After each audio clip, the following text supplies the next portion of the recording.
Oh yeah. So I've either done the greatest thing ever, or not the worst thing ever, but the dumbest thing ever. That's good. Either the greatest thing ever or the dumbest thing ever.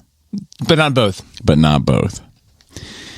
Or maybe both. I don't know. Maybe both. All right. So I shouldn't fucking say this. I know in my gut I shouldn't say this. Don't worry. It's not like anybody listens to this. I know. In this country. In this country.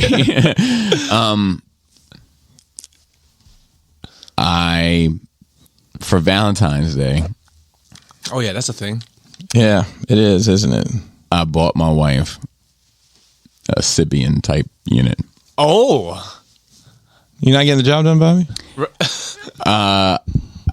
I do fine. You know, I'm not a great lover because I'm going to get mine. You better get yours. Is this the limited edition Wreck-It Ralph version? No. So anyway, it was expensive. I've gone into debt a little bit. I'll clean it up. But it's supposed. So I'm a little worried about a couple of things. For one, shouldn't know about it. So she might be like, "You're a fucking moron. I'm not fucking doing anything with this gadget gizmo." Bright light or not. But I just like I haven't been. Well, the other night I've had a hard time recently getting back to sleep if I wake up. Mm-hmm. So I I got a little too Eastern Shore there. I woke up at like 2:00 in the morning the other day, and I couldn't get back to sleep. So obviously, as a freak, I ended up thinking about, what if I bought her a Savior or whatever that thing is called. So anyway, where are you gonna mount that shit? No, it's just a floor unit. Your floor unit. You can buy all sorts of accessories for it and shit. Bells and whistles and sometimes it seems attachments. And when I watch them, I'm like, man, sitting there in a position with your knees bent and shit, and you'd think there's like a. Well, it's not like you're not a standing unit, but I don't know. Yeah, it's like a ride. Yeah, like a saddle almost. Man, I hope Ricky does a video on this one.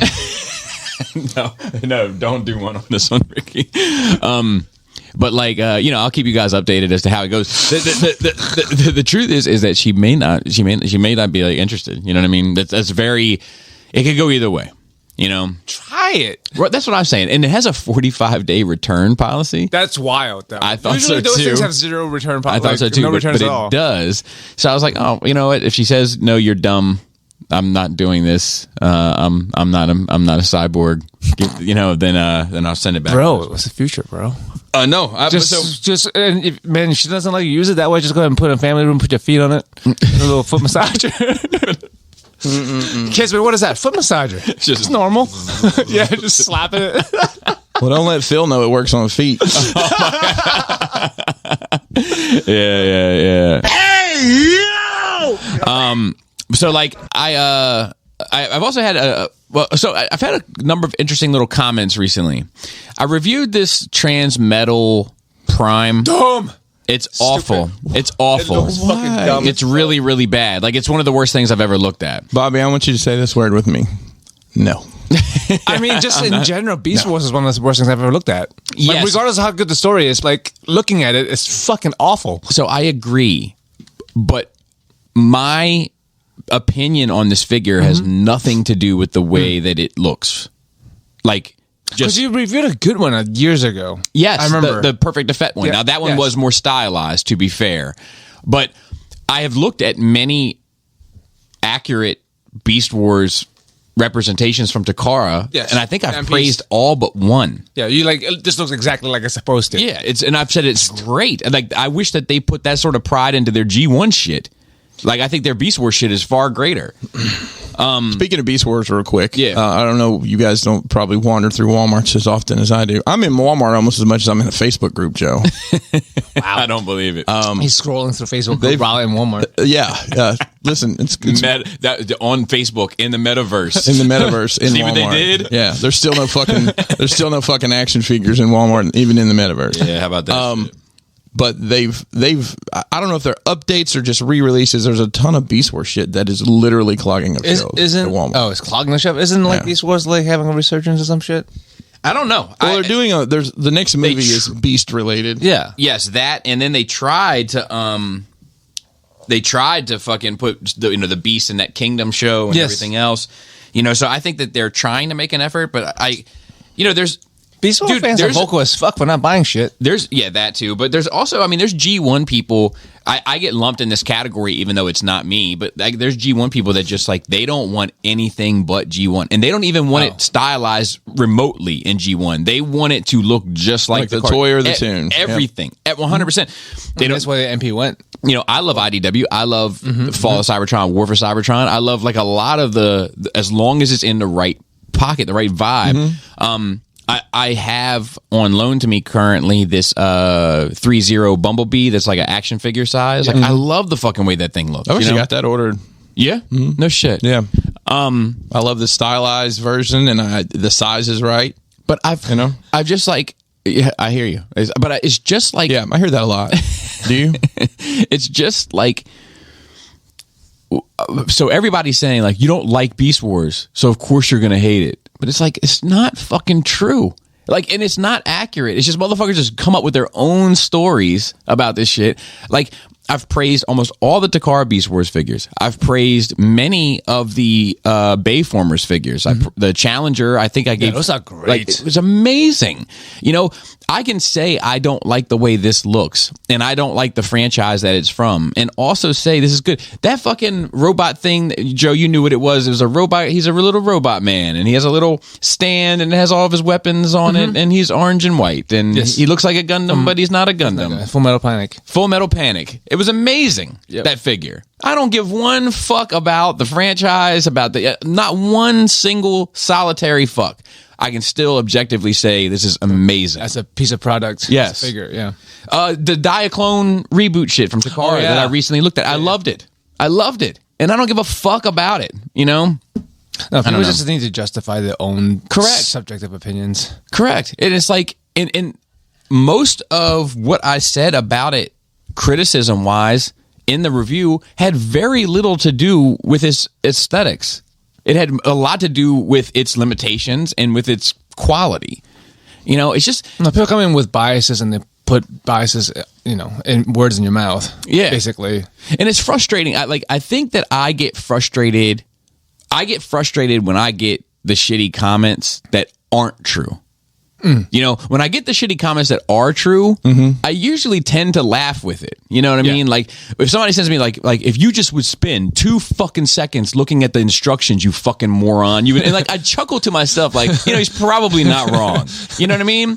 But it's this is not accurate. Right. That's what I get upset. There was another dude, and I don't think that he has any malice behind what he said. I got to listen back to last week's episode. He commented on a Nerd Rage episode this week and said that I don't have any balls. He said it it was the inverse of a compliment sandwich. It was the negative, a little bit of positive, and then the negative again. But I don't know what so that's the thing, I guess, to him and to anybody else.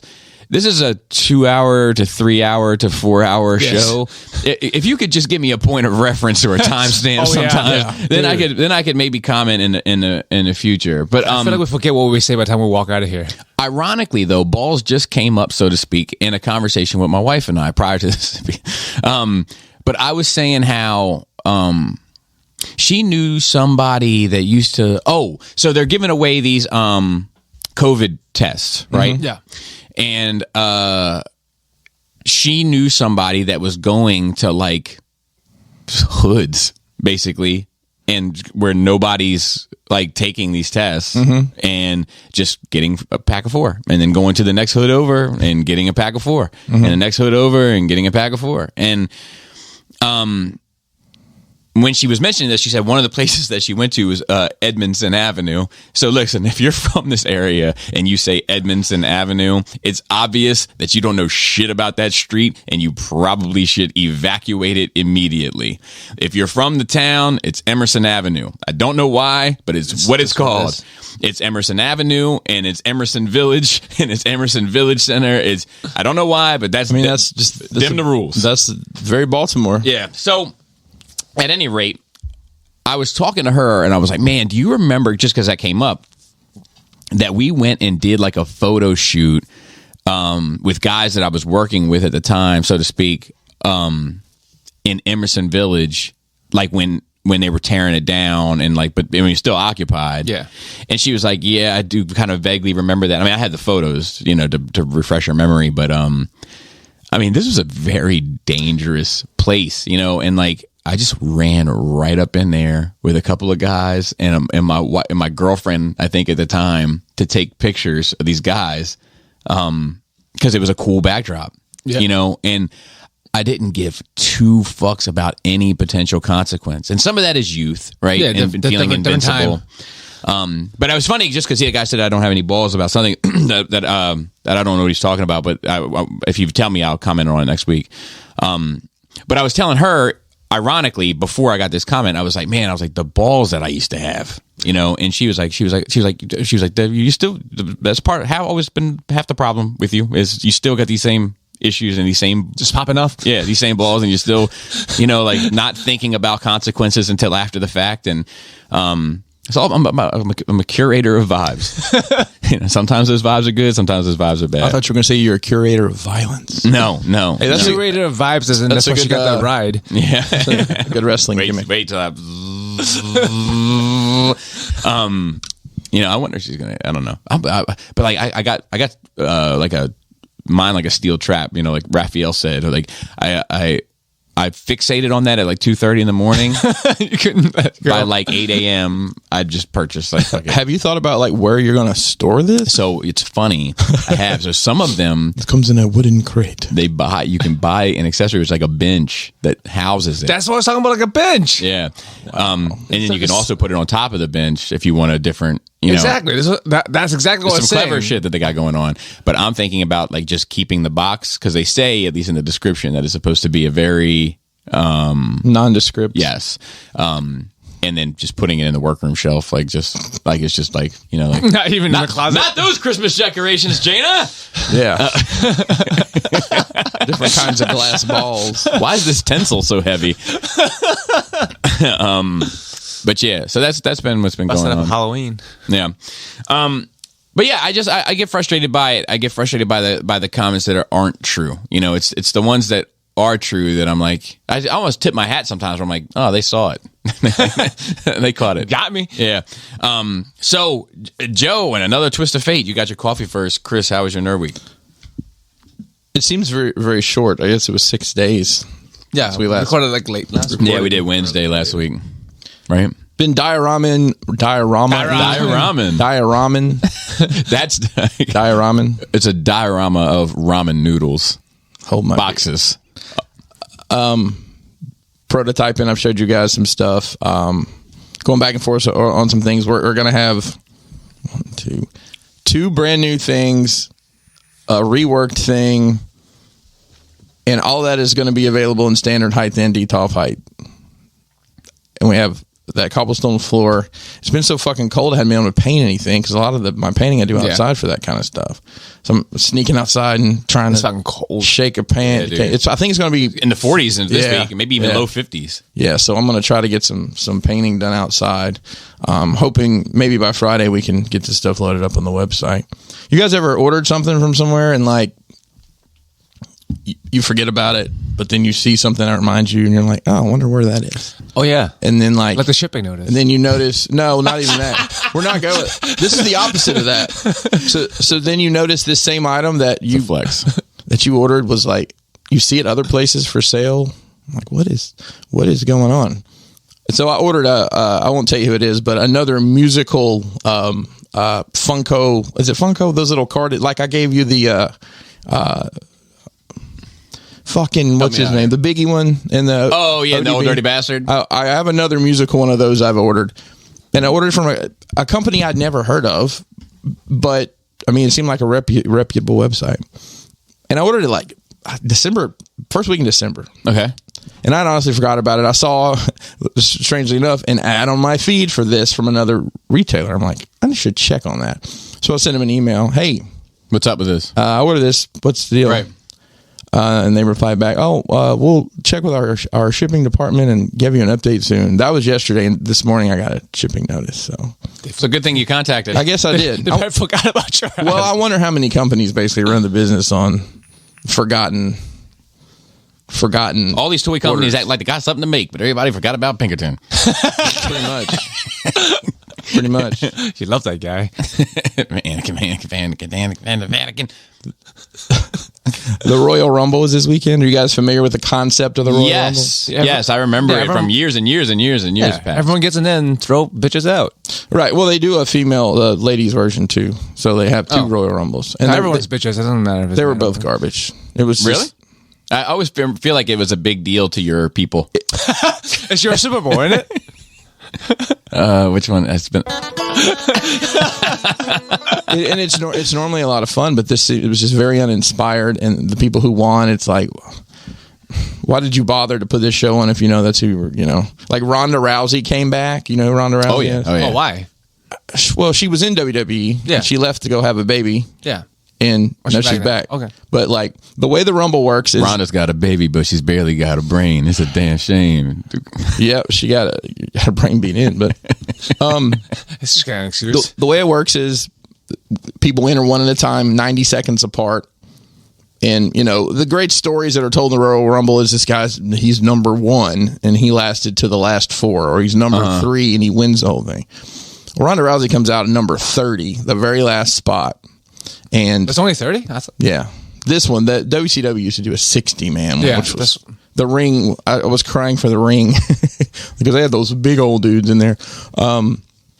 She comes in the very last spot and wins the whole thing. I'm like, if you're going to have her do that, put her in the middle of it and let her tell a story and not just come in and throw everybody out. The men's Rumble.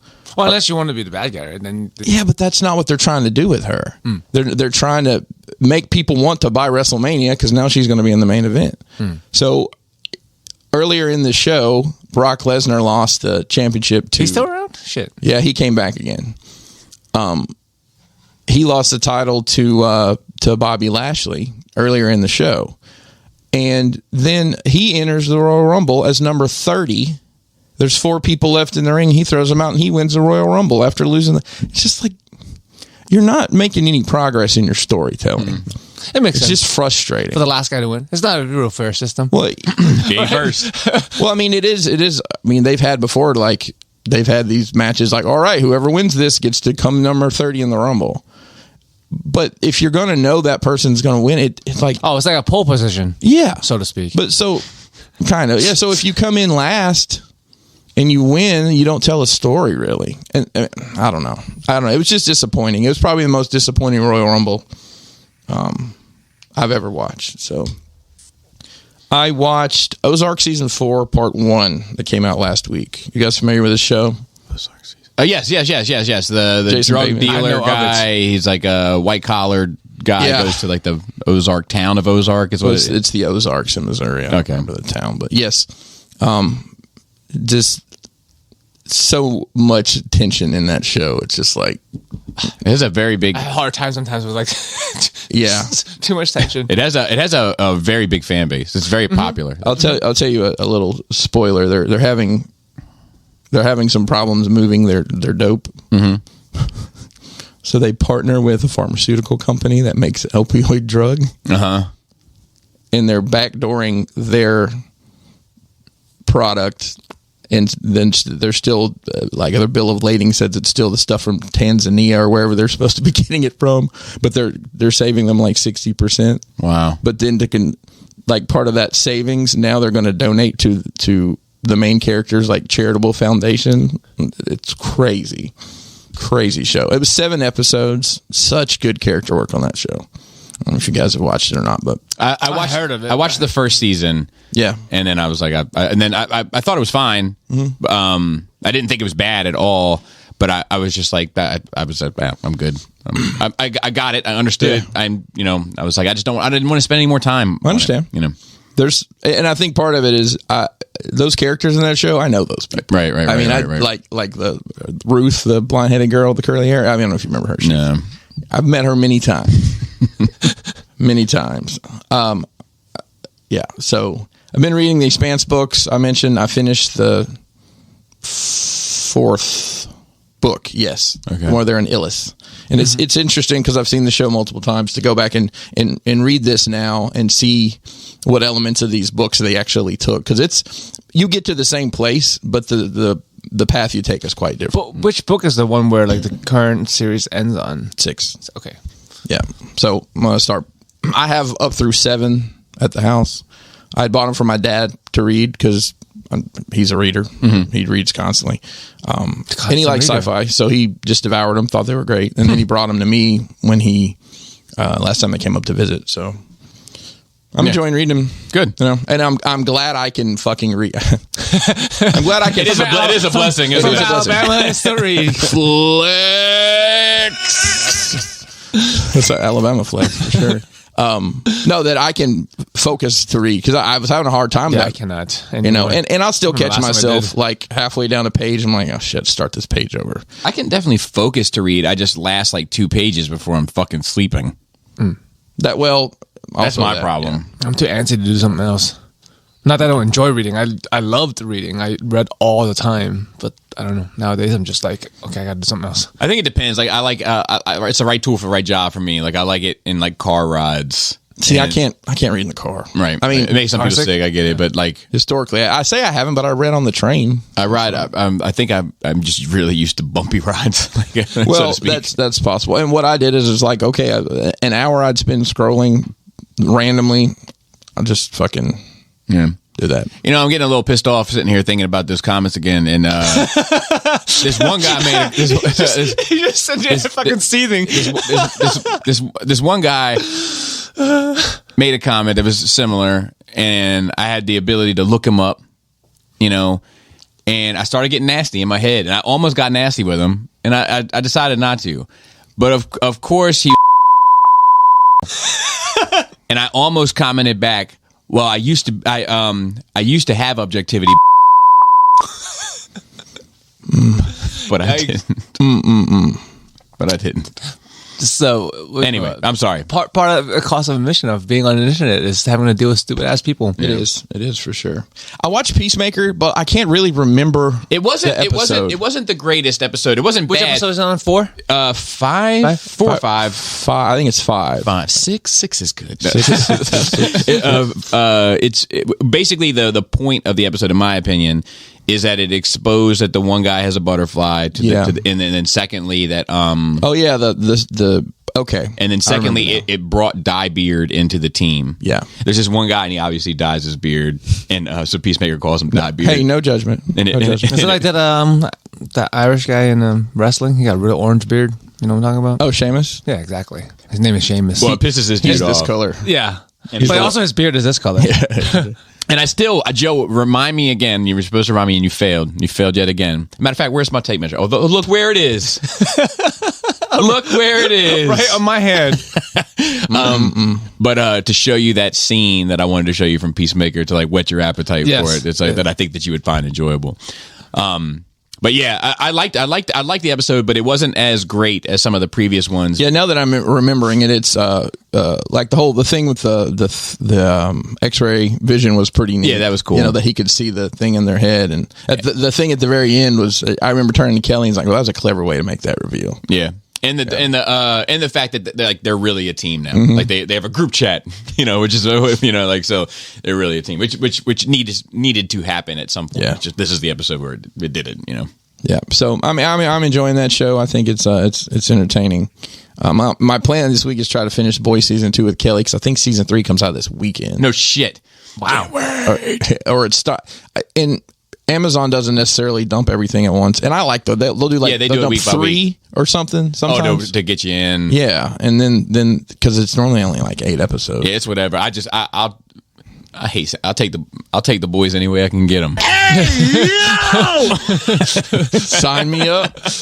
And one last thing, I know Bobby, you've been doing some high-end shopping lately, and you've got some secrets you're not telling. I don't know what's going on. I got a story about it though. Well, you've got all these fancy sneakers and sweatshirts with things spelled wrong on purpose. slim fit. So if you ever move, you're going to have to make sure you go to all your neighbors and let them know that you're a flex offender.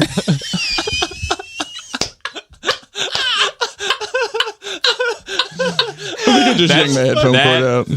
That's the title. Flex offender. Oh God. That's great. So let me, just while we're there, I'll tell this story real quick. So I had saved up money. I had saved up this money from TFCon. Like you roll your change. Yeah. And I went and stood in the line of shame at the Wii to like cash it out. Right. When everybody's like, "I'm not buying drugs, dude. I didn't say you were. I'm not buying drugs." Okay. But so like I've been saving up this, like it was like a goal. I'd set a goal for myself and I went to Louis Vuitton, right? Fancy. At DC Square Mall, whatever it is. Do you know what I'm talking about? I know you're more familiar with DC than I am. I feel like I graduated 10 years ago, and I said I'd never step foot in DC again, and I haven't. I don't blame you. Fucking triangles and circles, enough. I fucking hate a that grid. place. I fucking hate you go with a going to DC. grid. If you're making a city, you go with the Masons. Why don't you get your compass and your ruler and make a grid with it? FYI, something that fucking a lot of works. those high-end stores are in the Towson Mall too. Yeah, so we've been there. Okay. We've been there. Anyway, long story short, too late. I went there and it's cold as fuck, right? Heard. And I'm standing out and they have like a bar across their front door. Like you can't even get in the store unless you're let in. So I'm standing out. Because of the snatch and grab jobs. Right. Yeah. Right. So I'm standing out in front of it. People clearly see me, right? But I'm just dressed regular. Nobody's in any rush to let me in. Now, I was borderline getting upset. Finally, a lady came out, let us in.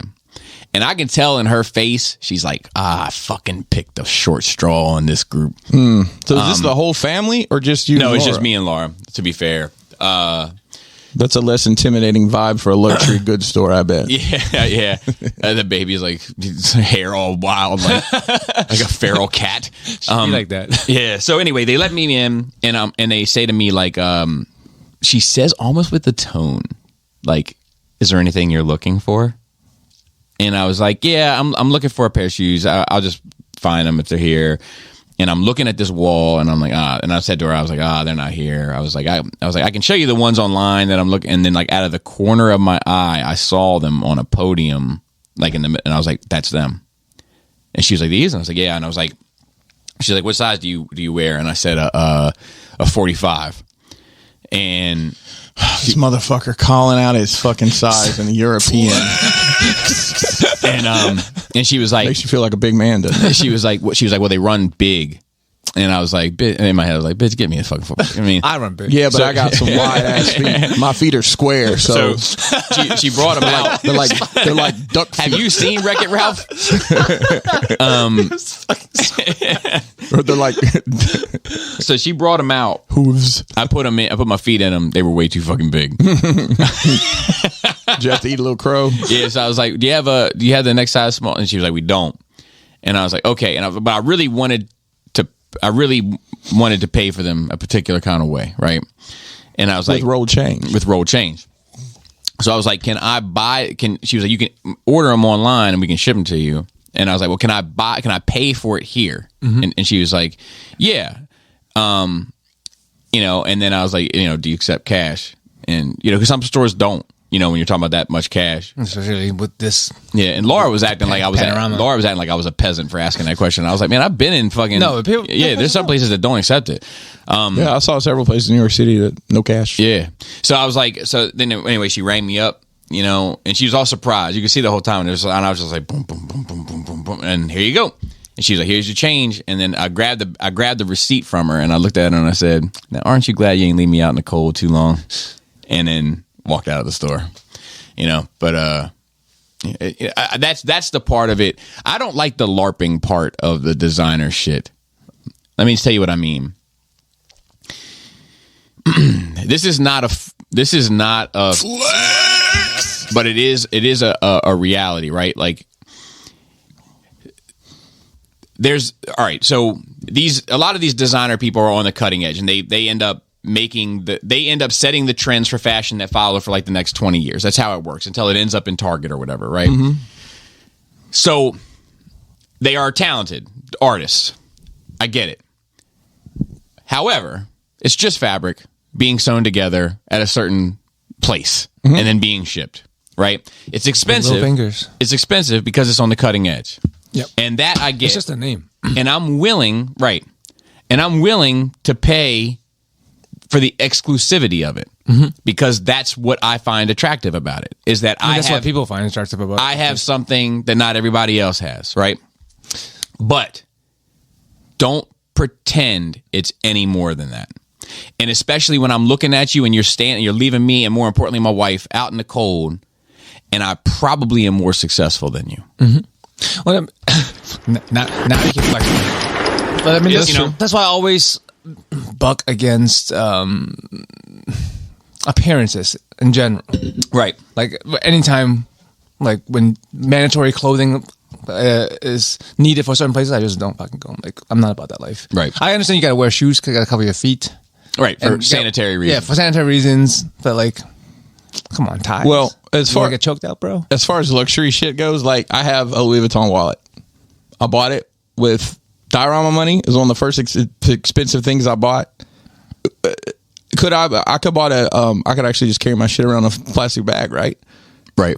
Or I could buy it. I've had this for like 4 years, and it looks brand fucking new. Right. And it's in and out of my pocket all day. Yeah. Well, and it's no. I want to speak on this for a sec because a lot of high end shit is trash, and a lot of high end shit is you're just paying for the name. Yeah, right. It's just the brand, and it's literally their fabric pattern is their name. It's like this pattern is their trademark. Right. It's got their logo on it. Right. But it's super duper subtle. That's why I like that logo. I'm a subtle fan as well. So, from a durability standpoint, I don't know anything about their shoes. I honestly don't even know what their shoes look. I'm trying to even think what their shoes look like, and nothing comes to mind. Mine are supposed to arrive today. Unboxing on Patreon. I can write it off. Yeah. Well, hey, there you go. Yeah. But I mean, from a durability standpoint, like I was surprised. I figured this thing wouldn't last that long. Right. I've got it overstuffed with cards. You know, it's just a little front pocket wallet because I'm not George Costanza anymore. Right. But I think you got to take some of that into account when you look at the durability of stuff. Right. No, I agree. And don't get me wrong. I'm not saying that I'm only just paying for the like you said, some of them are made by people with tiny hands, as if to alluding that some of them are made in China, and probably that's true. But a lot of this stuff is made in Italy or Paris, right? But so good. I mean, there's good stuff and bad stuff made in China, but with little hands. Exactly. But on top of that, like when I wear, like I've always worn nice jeans, even through the baby era with getting shit pissed, throw up milk all over my fucking person, like because when you wear nice jeans, you can tell the difference. You know, it's like and I've never worn any of this shit. France. I've never worn any of this shit for the brand. Like I would never wear, you know, like I had, like when I buy nice jeans, if it has its name of the jean written on the jean, I'm out. Yeah. Like I don't. What about Jabos with the straps? Never had them. Come on. Swear to God. Never had them. But you hung out with people who had them. I'll be honest with you, it wasn't big here. Like like some of the DC guys wore them, but it was popular down south. It wasn't big here. When it came to like streetwear of that time, it was like Rockaware, Sean Jones, like that type Nietzsche. of shit. Yeah. But anyway, so long story short, like there is something but you're not just paying, like you're paying for this culmination of things, and I'm down to pay for the culmination of things. But at the same time, like I'm happy. I respect anybody that works a job. Anybody that gets up and goes to work, I respect you. But don't disrespect me because you think that you're superior to me because of your job, because you might have your parties meddled up. But like high fashion and stuff, all that rolls into like I will mop your face across this floor. That's what you do. Mop it. I mean, like it's a on airs thing with like being high society and being better than other people because shit is expensive. Like I don't know, it's a whole fucking vibe to it. And I hate that. And they also judge other people by that vibe. When I said the LARPing is what I hate, that. Yeah. All the people that are just like dripping in, or that just they just think that because of this it means that, but none of that means anything. Yeah.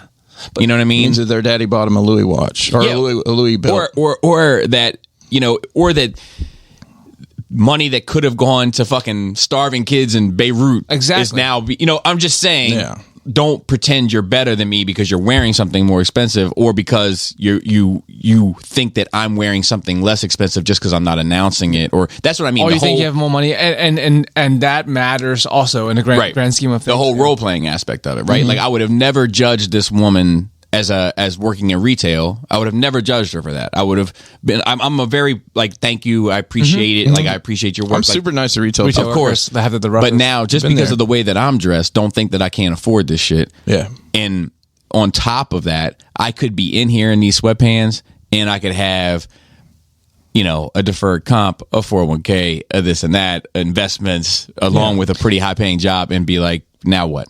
Right. I mean, it's getting better now. Definitely than when I was much younger, when I was a kid, like the appearance thing. Just like you would never have seen certain people in people in certain professions with like tattoos or piercings. Now it's really normal. And like the way people are dressed, and like being dressed down at work is more and more acceptable. And the fact that people are realizing more and more that like money and appearance aren't always the same thing, especially nowadays with people making money different ways. I think back in the day, like if you had money, you'd probably wearing a suit at work. Right. Where now it's like you could just be like at home and making dioramas. See, that was the story. That was a story they told us, that the guy wearing the suit was making money.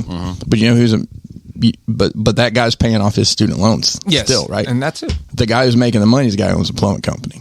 The guy that owns the HVAC company. Yeah. Yep. The trade. Those are the guys. There's so much money in trade, and that is not taught in school. No, it's not. My dad. I mean, because society wants you to like point you in a certain direction. Sure. Or like we're all. But why do you think school is from 7 to 4? Dude, John Lennon's working class hero, man. It's a racket. School's getting more and more expensive for no fucking reason.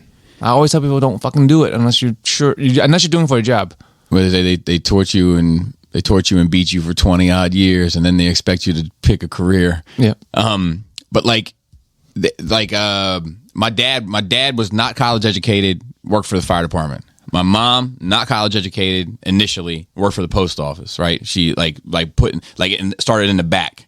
You know what I mean? Like when she got like her job. And my mother used to tell me specifically growing up, like, do you want to carry a shovel or you want to carry a briefcase? Right. That's what she used to tell me. But I came from a family without money. Yeah. So they wanted, even my mother, who didn't want much for me, wanted that for me, Yeah. So she would say, do you want to carry a briefcase? You want to carry a shovel? And in my mind, I was like, oh, a briefcase, I guess, a briefcase. Let me tell you something. I carried a briefcase for a year of my life. No. It was the worst year of my professional life. I carry a shovel now, happiest career I've ever had in my life. So my just background, my dad has his MBA. My mom actually went to college while I was in high school. Had an opportunity to do it, got a degree. She ended up working in banking. My dad retired from Hewlett Packard as a global manager and all sorts of stuff.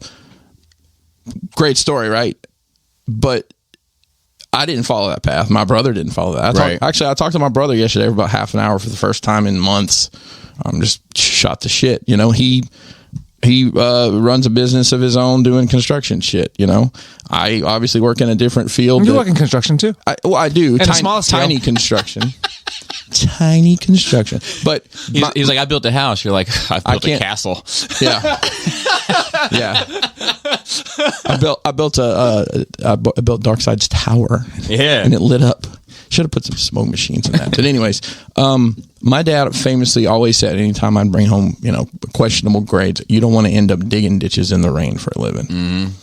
And I'll tell you, I have dug a ditch in the rain, and that's really hard because the handle gets slippery. Seriously, it was awful. I did get the best night. I remember the best night of sleep I've ever got in my life was the night after I dug a ditch in the rain for probably 6 hours. But the thing is, you dig ditches in the rain until you're the guy that stands there and watches people dig ditches in the rain. Right. Yeah.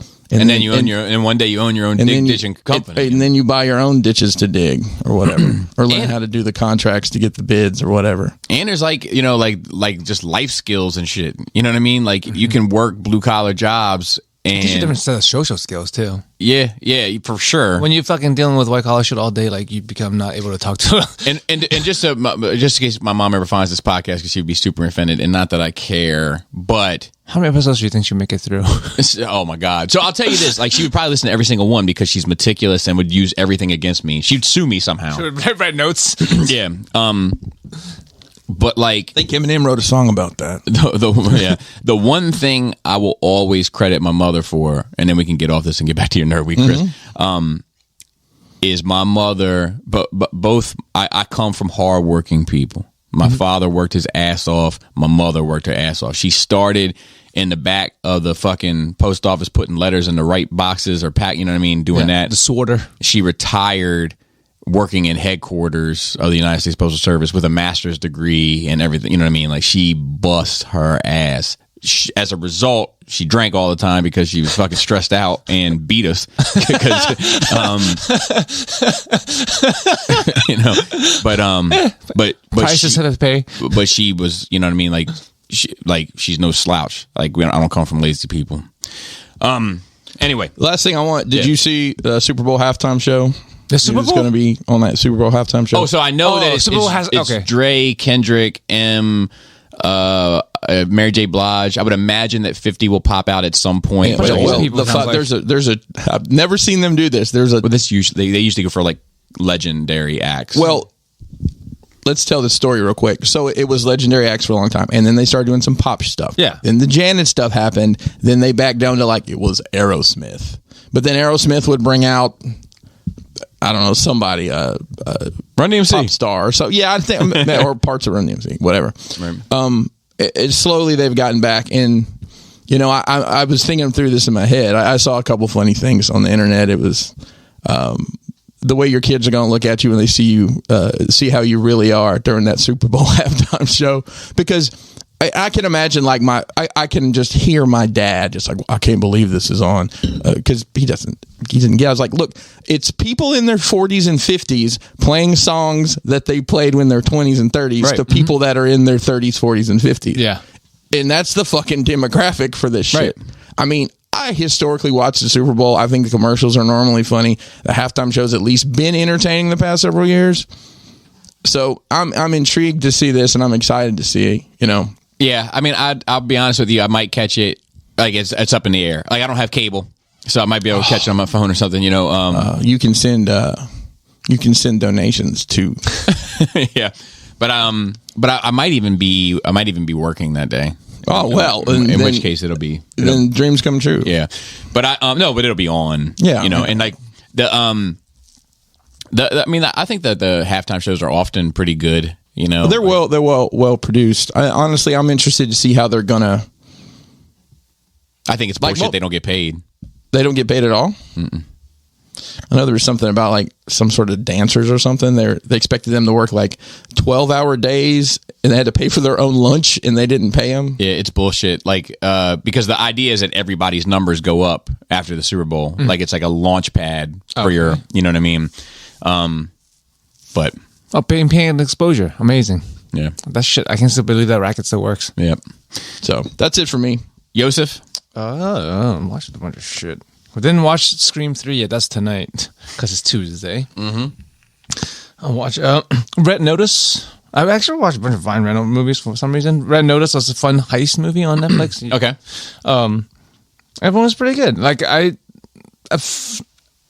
haven't watched just a fun heist movie in a while. Is that the one with Dwayne The Rock Johnson? Yeah, he's good in it. I don't know. Like, you would enjoy this. I've had my finger to push to watch it several times. It's good. Like me, same, because it's been out for a while. Yeah, but like I ended up watching it. Isn't there an egg involved? Yes, there's multiple. There's multiple eggs. They did a promotion with WWE where Vince McMahon had the egg. The Rock had gifted it to him, and then someone stole the egg, and the hijinks ensued. Fun times to be happy. But yeah, no. If you wanted just a fun movie to watch, Is it Fun Romp approved? Yeah, for sure, 100%. It's great. So Bobby would hate it. That's like if you were just in for a fun heist action movie. Like I found no faults in it. I watched a movie on Netflix this week too. Spencer. Oh, is it Moss Toys? It's documentary. Is it about the mall store that secretly sells sex toys? I decline comment. No, it's a Spencer Confidential or something. Marky Mark is in it.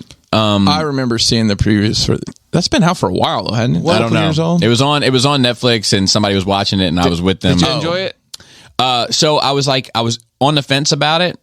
there was elements that I liked about it, and then about 3/4 of the way through, he ends up in a bakery having a fight with like 5 guys with machetes in Newark, New Jersey, and I stood up from the room and I said, "I'm out," and walked right out of the room.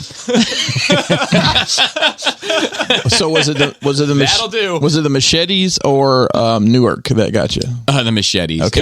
It was just too much. Like where do you conceal that? Funny enough, machetes is the way to fight in Hong Kong. I ever tell you about the time I get pulled over with a machete in my car? No? I got pulled over making a left onto York Road from Cold Spring, and you can only make a left like Tuesdays and Wednesdays from 9:45 to 10:15, you know, as long as your name's got 3 vowels in it, like there's all sorts of rules and stipulations to it. I wasn't paying any attention. Made the left. Cop sitting right there, pulled me the fuck over. My buddy Troy, Andy Kaufman, was sitting in the shotgun with me. Had an open container, which was common for us at the time. I hadn't been drinking, thank God, but so they tossed my car. Threw shit all over the street. I mean, fucking awful. Baltimore City, right? Yeah. What kind of car was this? I don't want to talk about it. Come on now, lay it out. It was a Ford Neon. Nope, that's not a car. Whatever. Dodge Neon? Dodge Neon, pardon me. I'm not a That's car a different guy. company. That's 2 different neons. No, it's just one car, Neon. Because I had I'm slow and curious. Okay. Anyway, tossed my car, shit all over the street, and there was a machete in my trunk. And I gave him this story that I bought it for a friend. It still had like the case and everything, so like it looked brand new. I had the receipt. It happened to be in the bag. I bought it. Like it had everything. So I was like, oh, I bought it it's for a birthday. Like I was able to play it off like pretty well. And he was like, it's not illegal to have a machete. Well, anyway. but were you trying to like it's play the tricks concealment of it, like in the trunk?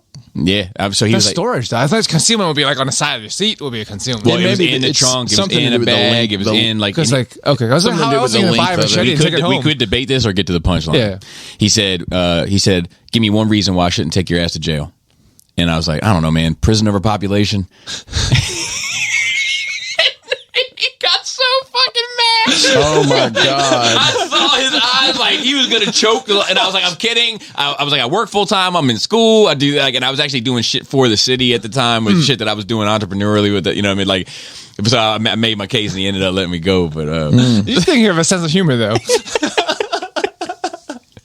So my brother moved down the Panhandle of Florida for a time and was moving back to Alabama, where we're from, and it's about a 7-hour drive.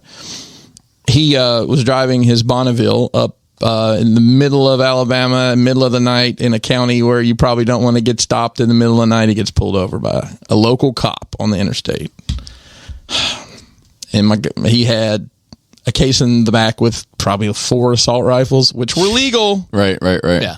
So the cop pulls up. Did he say, "Hey, are you in a hurry?" Oh man. Well, no, the cop gets his stuff and he hands him his pistol because he had his pistol permit with him too. And he says to the cop, "I got more guns in the back." Just like that. He said the cop made no indication that he even heard me other than he stopped riding for a second, wrote me a warning and told me to have a nice day or nice evening and be safe. And I think that cop was like, I get off in 2 hours. Yeah. I mean, like, I don't know what's in that trunk, but I'm going to take the 100% chance agree. that he doesn't kill everybody. Also, it's like not very incriminating when you tell them. I guess. I had another experience with a police officer that I was like, that he gave me like an ultimatum on something, and I can't remember it at this moment. Like I was thinking about it for a second, but now it's fleeting.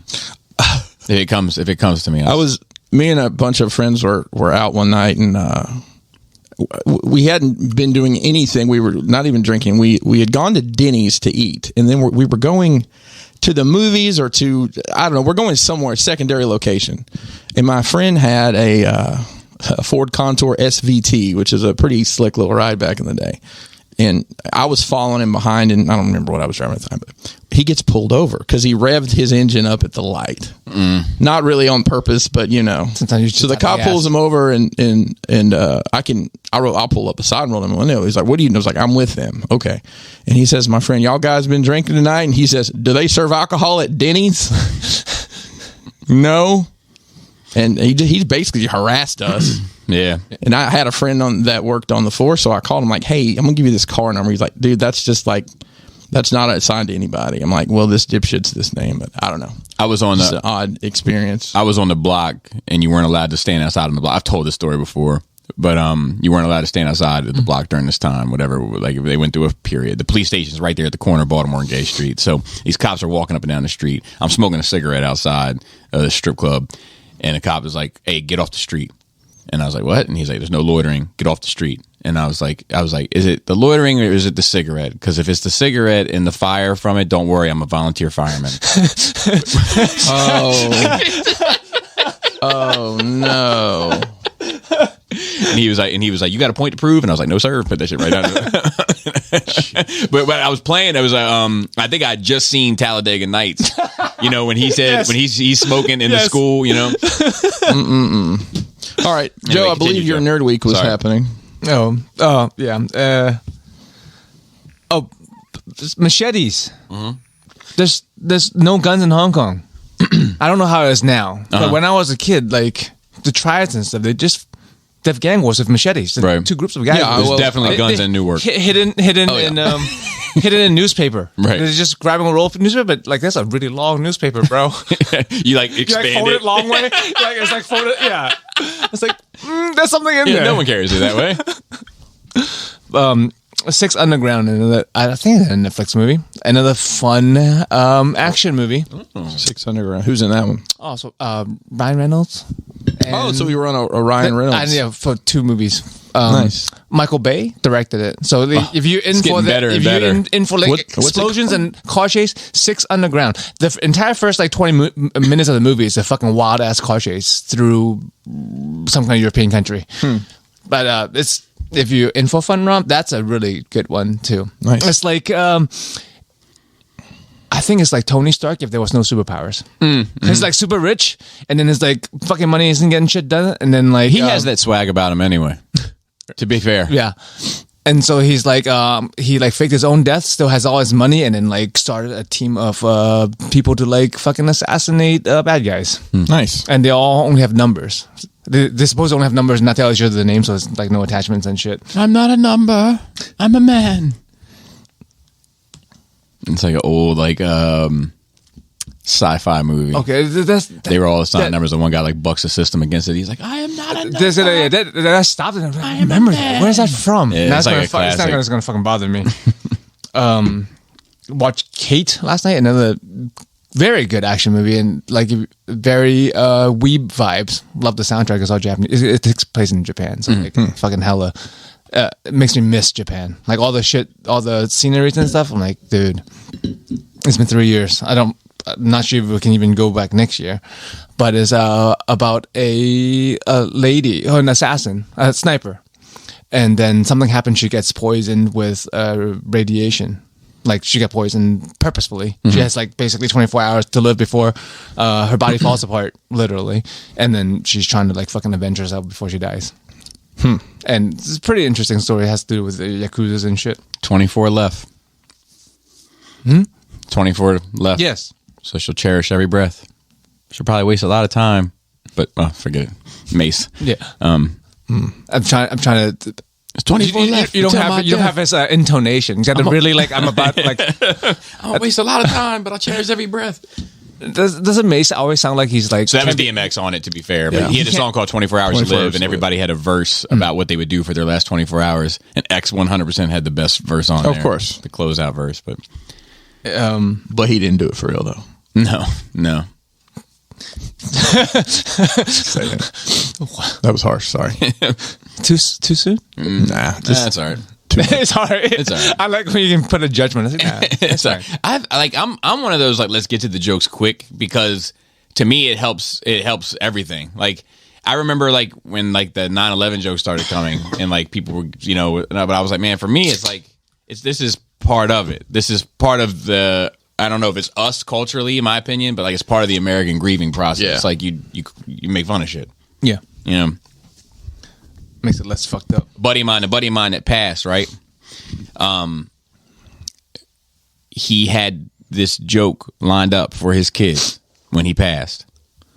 And I'm going to do it with you. Okay. One was supposed to ask the others on the funeral ride, like not to the burial because he didn't to the cremation place. Knock. Who's there? Not Dad. Oh, not Dad. Wow. Wow. That's great. But that's just the type of dude he was.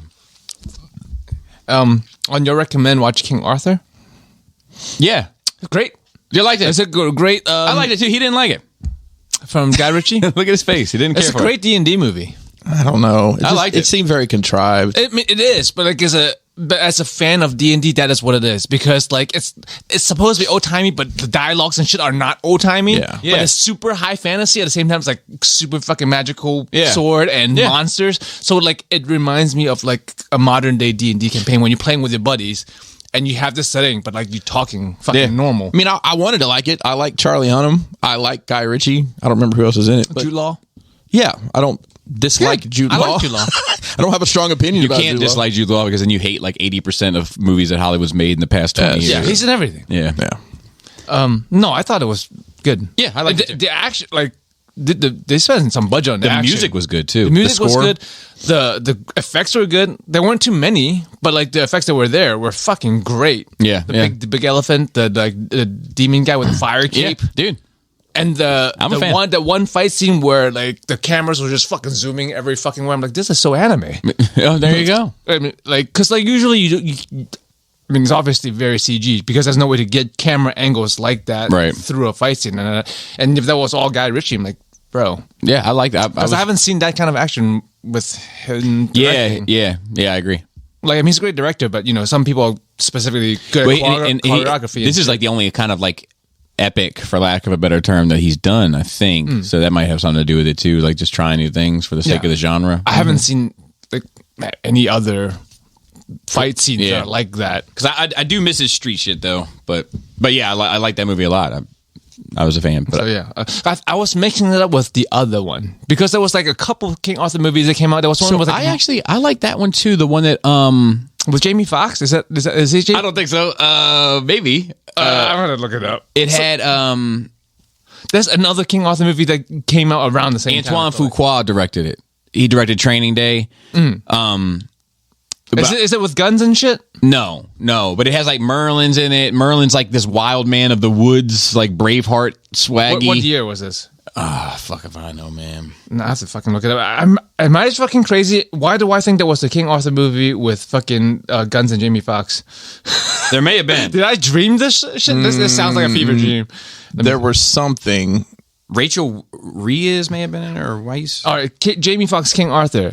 Nope, it's not. Oh, it's Robin Hood. I mixed them up. Well, that's what I was thinking in my head about Robin Hood. This one is the one I'm talking about. Oh no, that's good. Which one? Yeah. They had to like she didn't like the fact that they CG'd her boobs. They CG'd her boob in that poster because she was like really flat, and she was like they didn't have to do that. I remember that. Stink about that. Yeah, because they showed the original picture. Like, Yeah. Why you do this for? But yeah, I like that movie too. Yeah, no, that sounds good. I finally read the last chapter of Berserk, which came out several months ago, because like I had to brace myself. I remember when you were talking about it and your feelings towards it. Well, Yeah. how did it land? Great. It's great. Last chapter, great. Last 2 pages. Like, it confirms a lot of things everyone has already guessed what's going to happen. You don't get to see the results of it, but it was great to see. And it's an emotional scene. And then there was like an afterwards with like the publisher talking about the author process and the fans and stuff. And so like, Wow. I got my feels about it. And it's Yeah. like, it's one of those things that you'll never know. It's over. Yeah. Like, they might continue with it, but you'll never see like what his vision story was, is. yeah. Yeah, because they finished this chapter with I think his apprentices to help finish it, but he was already working on it. He had already outlined the whole thing. it. Yeah. So like this was still his Right. at the time. Well, that's awesome that it's at least not a complete disappointment or something that and it wasn't like it did in episode 9. You know what I mean? yeah, fuck. And it wasn't like in the middle of a story. Like Right. this is like right at the end and the beginning of an arc, right at the perfect valley between Couldn't things. be a better time for Yeah. a worse thing to happen. Yeah, exactly. Like even the last chapter before this, it could have ended the chapter before this or this chapter, and like so, the silver lining. Happy birthday, Final Fantasy VII. It's 25 years old. Wow. As of yesterday, January 21st, 31st. But one of the most influential games of my life. Yeah. And I think many. The Angela statue? Bro. So... Let me so I'm scrolling through my IG. I'm scrolling through my IG feed at the time. Yeah. And I stumble across this picture that to me looks like an Angela statue, and it's Top Cow is promoting it, and I was like, "Is this can't be? Is this the real and like, life?" I checked, double checked, triple checked that it was XM and not some new thing that they had going on and everything, and then I screenshot it, and I wanted Joe's attention because I wanted to have this moment with you.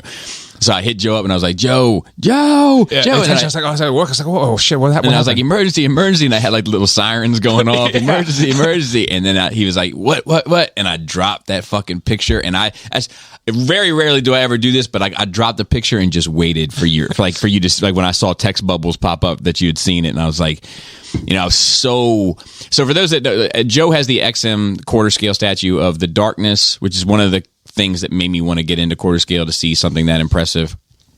Witchblade, Magdalena, and then his hope was that there would always be an Angelus one, but the which are like these major characters of this universe. The main four. But as time went on, it seemed less and less likely. Because they came back to back. Right. And this was like 3-4 years ago. Yeah. So like it seemed less and less likely. We just talked about it on the statue pod that it probably wasn't going to happen and all this shit. And then like it fucking happened. And I was as happy as I can be for another human being without it having any real impact on me was that moment. You get to see it. Yeah, but I mean, I was just, it's like getting the 5th Dinobot or something that you thought, like, you know what I mean? It's like it was like when Gigapower finished the Dinobots. Yeah, it's like, when Fans Project finished Headmasters or Make Toys, Make Toys. But yeah, it was just that. It was like, man, like. Fuck, dude, I was lucky. What a lucky chap. I was in the middle of filling a prescription. I stopped and I went online to look for it and look for pictures of it, bro. Nice. And like it's super tall because her wings are like standing up. I was like, oh my god, I don't think it'll fit in my case. I have one spot for it. I had faith because of Magdalena's spear. Yes. Well, Magdalena also came with the side statue. Yeah, the side statue. And I always complained that, motherfucker, I had to specifically buy an extra size module case as a topper to fit that statue. But now it all makes sense because it ends in the exact same height as Angelus. So if I didn't buy you'd be short. The Angelus and especially buy the extra tall module case, I wouldn't know what I would have been fucked. Damn. It works out, man. I'd love to hear it. I bought it. I put myself on the email as soon as it's pre-ordered. Like I bought it, paid for it in full immediately. Boom. In 3 years, it'll be yours. Maybe 5. just like the tattoo I was talking about last week. Like when you say you forget you bought something, so you get I forgot about it till I got the shipping notice 3 years later. Wow. A couple of things came out. It's been hefty in my wallet, so I'm glad I'm like working extra hours next week. But like 3 different play arts guys from Final Fantasy VII just dropped, so it's like $450. Wow. Yeah. So yes, it's all good. Starting to get back to 40K. Okay. As I'm like winding down on my magic cards because like I've bought most things like I want it. I'm like building these decks and like the cards I left I really want are expensive. I'm not gonna fucking just drop that much more money in that short amount of time. So like I would get those cards slowly through time. I'm still into it. Right. The new block is dropping end of this month, end of February. So I'll probably buy a box of that. I'm not interested in the next set, so I won't have to buy any more magic cards, new magic cards till September. I primed like fucking 40 figures yesterday. Wow. 40K. And it's good to see because I do a lot of custom work on my miniatures. Yes. And sometimes you don't know what it looks like till you prime it because I don't know. When you work on stuff, you see like your diorama is pink and green and all this other fucking crazy colors, and you texture it. You don't know what it looks like till it. Sometimes you can paint it. And it's like, oh man, that texture is fucked up looking. Mm-hmm. But like all my shit that I worked on last year, smooth as fucking butter. Nice, awesome. Yeah, I'm having pretty. What are you using for primer? I use Dino-Res right now. It's like airbrush primer? Mm-hmm. Airbrush primer. It's durable. And you have to spray on really high pressure because it's thick. It's like cum thick. Oh, jeez. Yeah, but it it's durable as fuck, and the finish is Doesn't nice. hide any detail being that thick. Nope. Well, you gotta spray in high pressure, so and the self leveling is great because at first when I started using it, because people recommended it, I was using it. I was like, I don't know about this. This had no thinning. Yeah. And I make sure I looked at all the forums that don't thin. I wouldn't mind if you if you have the time today to prime something for me. Yeah. I have something coming in today. I was going to airbrush like later today, like after this. Yeah, I need. So if you want something primed, I'll do it. Yeah. Oh, sidebar. I don't think I even mentioned it on here, but towards the end of last year, my airbrush compressor went out. Yes. So I borrowed Bobby's for a bit, yep. brought it back, and I ordered a new one off Amazon. It's got a higher horsepower, but the tank's not as big. And you would ask about it running. Yeah. Yeah, you squeeze the trigger, it turns on. Yeah, that's It basically runs constantly. yeah. Especially if you're spraying high pressure. Oh, I'm doing like 40, 60. Yeah, I'm as high as it'll go. and spraying. you're doing like big pieces, so it's just like yeah. It's like, yep. Nah, but you need one of those. I'm gonna have to get a bigger one. I'll probably just use this one until it burns out. You needed that one that you had. Didn't you have a big ass one? I gave him that. Yeah, no, I've got a full air compressor line hooked up, Okay, but you wanted I like the little bit more control in that. you just get buy a regulator or some shit for it maybe. Yeah. But anyway, yeah. But the primer's great. Like at first I was like, oh man, this is fucking gooping all the details. But like it levels itself and dries itself like perfectly. So I don't know how to do the formula. I just need something really durable. I just a piece of Tupperware that I have coming in, but I just fucking Tupperware. it's Interesting. It's it's the best I could come up with to achieve this goal. Oh, Fair enough. Dude, I love it. I always tell my like people like at work because when I take my lunch in, like, and I had this like little thing as I eat things, so to speak. I put them, like I put the Tupperware or whatever like on this little place. Everybody knows I put my stuff there when it's done, and like it's almost like it's a goal. Like, all right, ate all my celery, ate all my carrots, ate all my whatever, and Keeping a pet rabbit at work. yeah. So the other day I saw him sitting in there, and I almost forgot him, and I was like, oh shit. And they were like, what? And I was like, oh man, I almost forgot. I don't want to get put on Tupperware probation because she'll do it. She didn't play around. I want to, that shit's real. And lastly, also thanks to Sky B, who's on Instagram, listener who hit me up after listening to me talk about morning cards. He hooked me up with a fan price, bro, and a couple of really fucking good cards. Wow, Nice. So like, love to hear it. Really appreciate it. Like, he showed me a card for like perfect condition card for $20, whereas like a trash card, a trash version of that card would still go for $30. Wow. Yeah. Nice. So, thank you. Appreciate you, bro. And that's it. All right, I have a couple things. Let's see here. All right, I watched Don't Look Up. Oh yeah. How do you feel? I thought it was fine. I liked the like the first act where it explains what's going on, and they had to go to Washington and make all that. Like it sets up the story. Yeah. I quite enjoyed. Yeah. The second act and like all of the third act except for the climax, I just felt like it went on forever. But like it just. I mean, obviously the characters are spinning their wheels, right? Because they're trying, but I got bored with it. Like I understood that they were spinning their wheels, and I could have moved through that a bit faster. So I ended up like checking my phone and shit during the second act and into the third act. But I thought it was fine. A lot of people have like, I think over politicized it. But it's got a message. Yeah, about It's very. I think it's very clearly satire about the state of the world today. Yeah. but I also think that like it doesn't have to be as partisan as some people are making it out to be.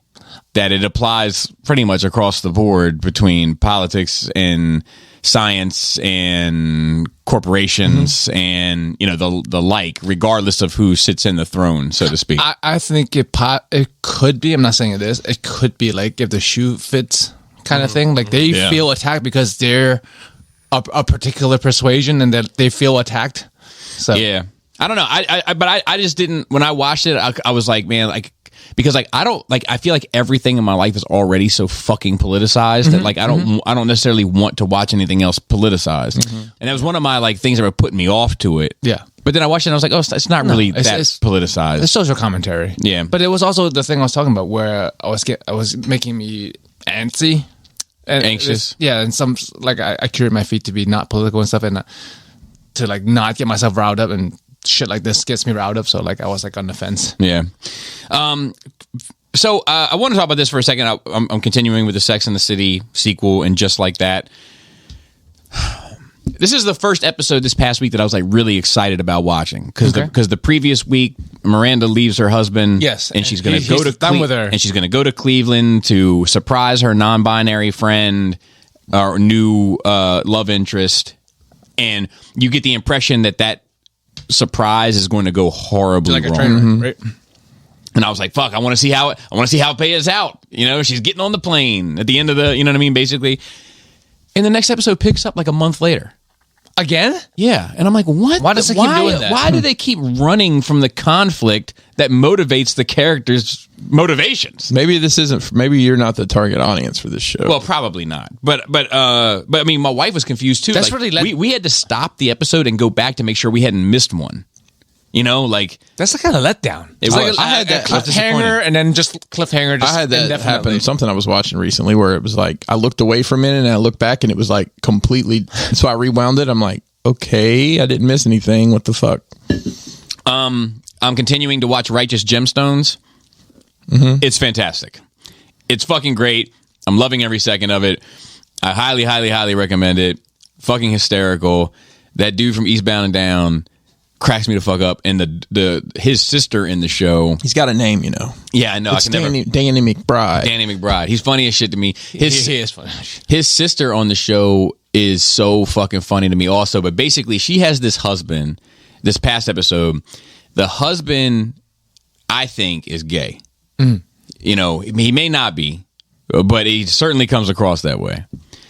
But he's married into this family. Nobody in the family respects him, and he's not really into like the Christian stuff. Then the whole family's built on this evangelical church money. Right. So he, in an attempt to get the family to accept him, agrees to be baptized, even though it's not really his bag. And it's like, it's this huge mega church. So it's this whole production, you know, and, after he gets baptized, he goes in. He's like, all right, I'm going to get my, because it's almost like a fucking wedding party. Like there's balloons afterwards. There's a reception. There's catering. There's all this shit. He's like, all right, I'm going to go get my outfit on. And he like runs into the bathroom and he comes out like in this little pink romper.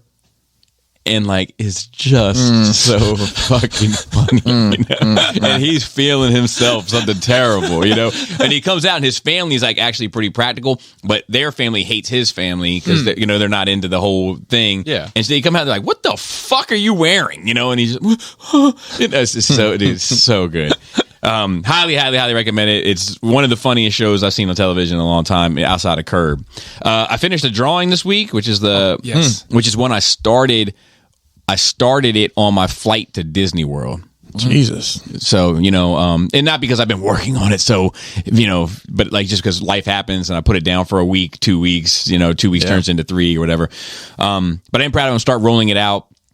And I think what I'm going to do from now on is like when I complete something, I'm going to roll it out and then put up a pre-order like you'd for merch for it, and then, you know, retire it for a time, you know, and then go back. So look forward to that.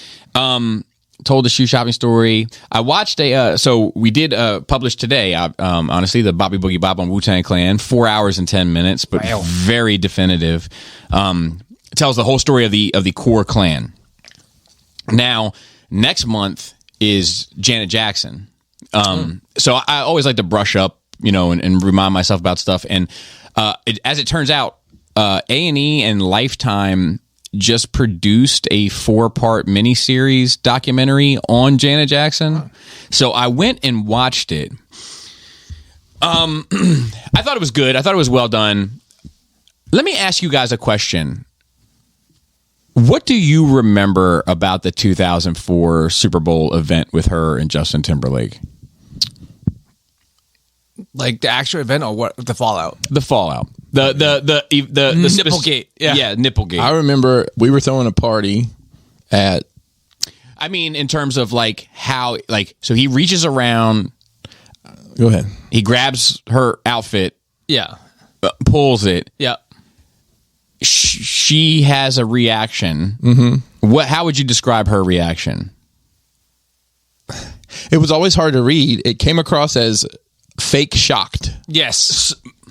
Like, yeah, exactly. I felt the same way. Yep. It always seemed like staged. she had if memory serves. She had a pasty on. She had a pasty nipple shield. and she had her nipple pierced through that. It's sure. I think it's a type of nipple piercing. It just seemed like it was part of the show to me. Yes. They definitely paint it as if she's this huge victim in it all. Get out of here. And that he is the victimizer. And I don't think that's accurate. That's fucking crazy. And I've gone back and watched it. They kind of stick to this plot that it was not part of the plan. I mean, that's by today's standards, people would be like, okay, are you walking down the street like that or no? Yeah, like I don't think that she would have an outfit that was meant to come apart that way if it wasn't supposed to come apart that way. And I don't think that she would have it decorated. Yeah. If it I don't buy that shit for a fucking second. No, not since the get-go. So, I mean, does she say it was an accident to this day? Yeah. Their whole point of view is I forgive Justin. Stupid. Yeah, I don't buy it. I don't buy it at all. I don't buy it at all. And I'm a Jackson family fan. Like I celebrate the whole bloodline. Even Joe. Especially Joe. But I took a couple ass whippings myself. Put some character in you. Got you where you are today. Hey, he threw a loafer at Tito, but can't make an omelet without breaking a few eggs. But it just so I don't know. It That's always bullshit. I agree, man. It always struck me as produced. It always struck me as if it was part of it. Man. Yeah, but I remember I was having a party. We were at the clubhouse of the apartment complex, and it seems like we were friends with some dude that worked at a rent-to-own place, and we got some huge ass TV. And when it happened, I wasn't actually looking at the screen, and people were like, "She just showed her titty." I'm like, what? Because it happened so quick. And let me say this also. This performance was leading up to an album of hers that they don't really talk about in this documentary, but the album is called Demita Joe, if memory serves me right. Do you know what Demita Joe was? No. It was an alter ego of hers, not unlike Chris Gaines. Exactly. And this alter ego of hers was supposed to be this super hyper uber sexualized version of herself. Everything seems on brand for this rollout. So I don't know. I still don't. That's the way love goes. If though, only if. But to me, it makes the entire documentary or whatever series I don't know, meaningless to me. I can't take any of the rest of this to heart because this is too fucked up. But I was speaking on earlier. That incident changed the way the Super Bowl halftime show was produced for. Yeah. I'd say 20 years almost. And now let me say this also in her defense, and I think she's guilty. She got blacklisted in a way that Timberlake 100% did not. Right. And it definitely took two to tango in that situation, and he should have caught the same shit, and he didn't. Nope. Because we didn't see his dick. Yeah, but he's the one that pulled it. Yes. Yeah. So and how did he know that her thing had a nursing function? Exactly. Yeah. Exactly. No, it's exactly. all put together. It's completely too many produced. coincidences. Yeah, it's completely produced. But she lost out on she wasn't. She ended up with Jermaine Dupri after that. Let's be honest. Yeah, have you seen that dude? Yeah, but she wasn't invited to the award shows. She was all this shit. There was some awards that she was even up for. And they said she wasn't allowed to attend it. It was bullshit how they treated her. That is bullshit. Only in comparison to how they treated him. And then what do we get from him? That fucking Walk in the Woods album a couple years later? Not worth it. We should have thrown him right out with it too. But anyway. So I watched that and it was enjoyable. It's just that one part it didn't sit right with me. I watched a documentary on HBO Max, of course. Of course. Amazing. I don't know if it has to be somewhat new. No, it tells you the date when you click on it. I know. I don't pay any attention. I'll be honest. But it follows these people from it keeps coming up today. Serendipitous, I suppose, of Newark, New Jersey. They start out kind of being young. All right, that's how most people start. Except for Benjamin Button. All fair points. The documentary reads like, 3 drug, substance abusers dabble in a life of crime, right? And you're like, okay, I feel like I've seen this story, but I've seen this story, but yeah, I'll give it a whirl. What sets this one apart? It's a 30 to 40 year documentary long coverage of their life. So like, it starts in like 1984 and it ends in 2020. Jeez, and it's pretty amazing. Who the fuck was filming? Was it their like this guy John? Video? Oh, John. Oh, I remember John. And the only reason why I say this is because they're like, John, can you pass? Like, sometimes they're like calling the camera. You know what I mean? The guy that's made. But like, it starts off with like life project, bro. It's 3 people. They're street kids. They are drug use. Not even drug users, like partiers, drinkers. Maybe a little coke here and there, maybe a little weed here and there, like it's normal high school shit, right? But they're definitely grown, and they are basically shoplifting to sell stuff to make money to get by. And then by the time the shit ends, I mean, I'm not going to spoil it because I if you're at all interested, and even to the listeners, like I don't want to, because the ending is kind of like, man, motherfucker, dude. But I'll say that these are things that happen in these final moments that play a part. Heroin, HIV, imprisonment, COVID. Wow.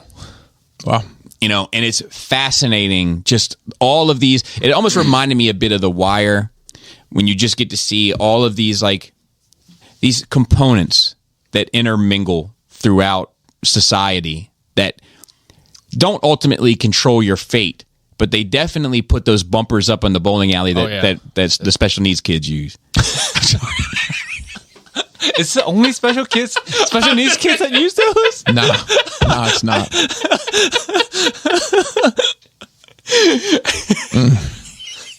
Okay.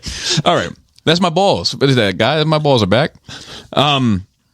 Lastly, I'm going to show you guys, and the Patreon folks know, but a online retailer contacted me recently and asked if I would be interested in collaboration, sponsorship, etc.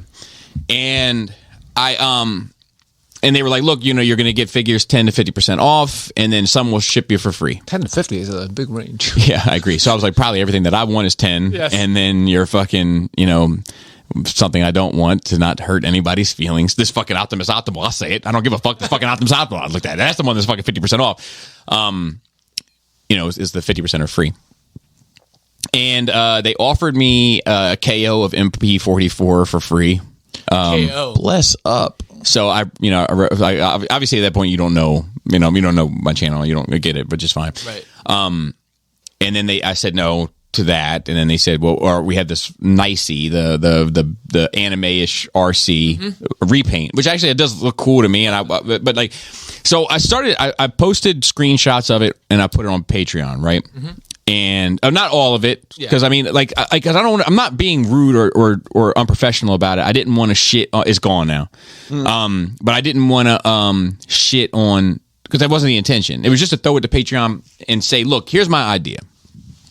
If I go in on this, anything they send me for free is probably stuff I don't want. That doesn't mean that it's bad. Yeah. It's just and I'll put it up for you guys for a lottery. And a raffle, and then other than that,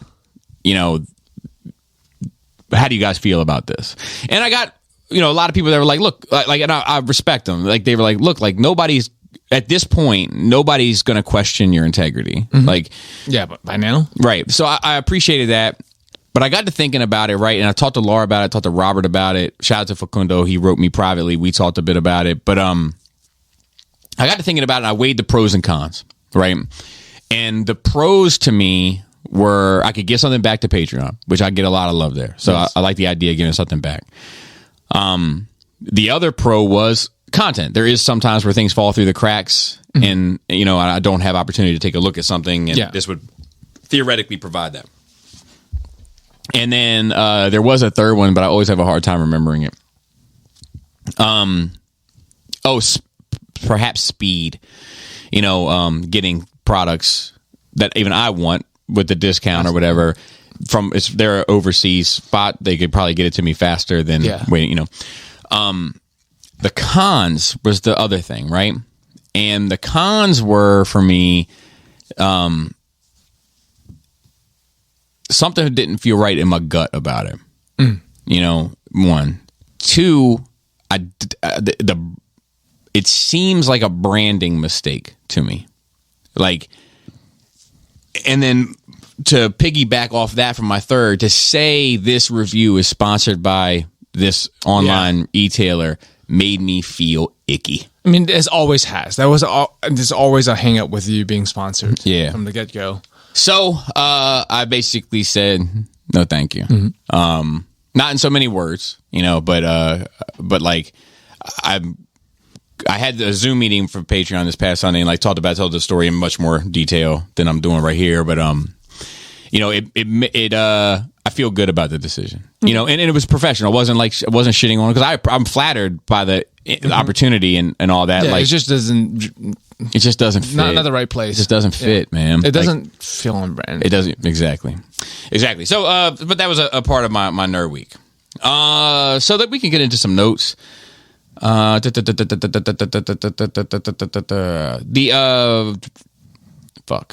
All right, here we are. Neil Young versus Joe Rogan. You guys caught any of this? Yeah. Don't really care.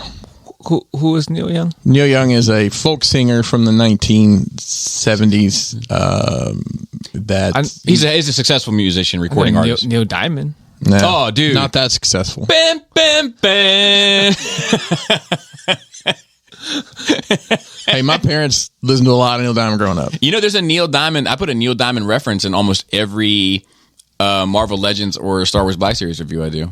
Really? Yeah, because they always have two holding hands, right? And they give you one accessory. So then I always go, so this hand can hold it, and this hand, he gave you a hand with nothing to hold, which is from my favorite Neil Diamond song that I can't, Love on the Rocks.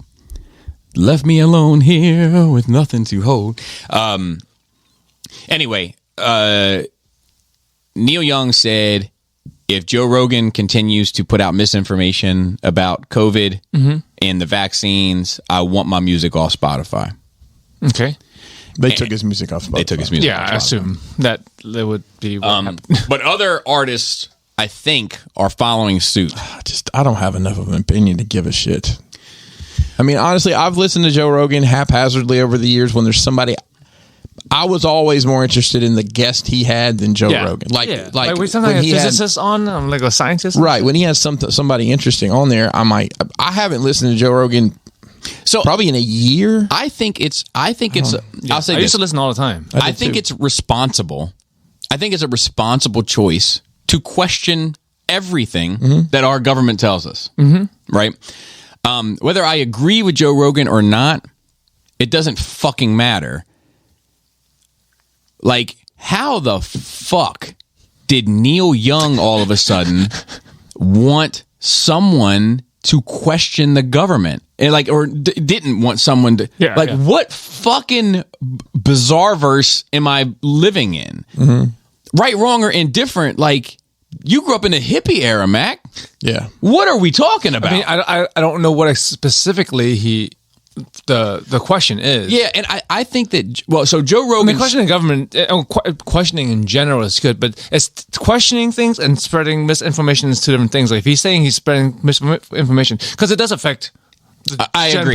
Because not everyone is fucking smart enough to come back to censorship. You know how many people have... It shouldn't be censored, but it's a fine line. It's like inciting a riot versus free speech, right? Fire in the theater, right? Because you have being in the pharmacy, I get inundated. The next whoever says some shit about some drug doing some shit, I get flooded with calls for that shit. But I think so. Let me say this, and I don't listen to Joe Rogan. Yeah, I have no idea what he said other than clips that I see going viral. To me, and from Joe Rogan's, I think, statement regarding it, is he kind of plays this card of like, he's far from an idiot, right? We all know this. Yeah. But he plays this card as, look, I'm just an idiot asking questions to people that know stuff. Right. I'm not making any sort of definitive stance. I'm asking the questions, which I think is totally acceptable and valid. And of course, if Neil Young doesn't want his music there, then fine. Yeah. But like, I just feel like it's like, man, like, you were a hippie, bro. Yeah. It was fuck? It's very out of character. Yeah. You know, like, who's next? Like, fucking Sid Vicious raises from the dead and says, like, Vicious, holy shit. you know what I mean? Like, Henry Rollins. you know, like, what the fuck?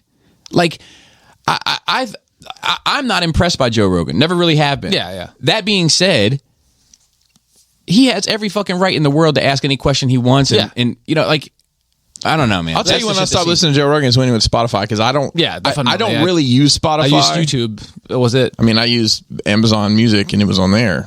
Podcast or the podcast, whatever I listen, Podbean, whatever I use. Yeah, I don't like it because I'm often not really interested in the guests.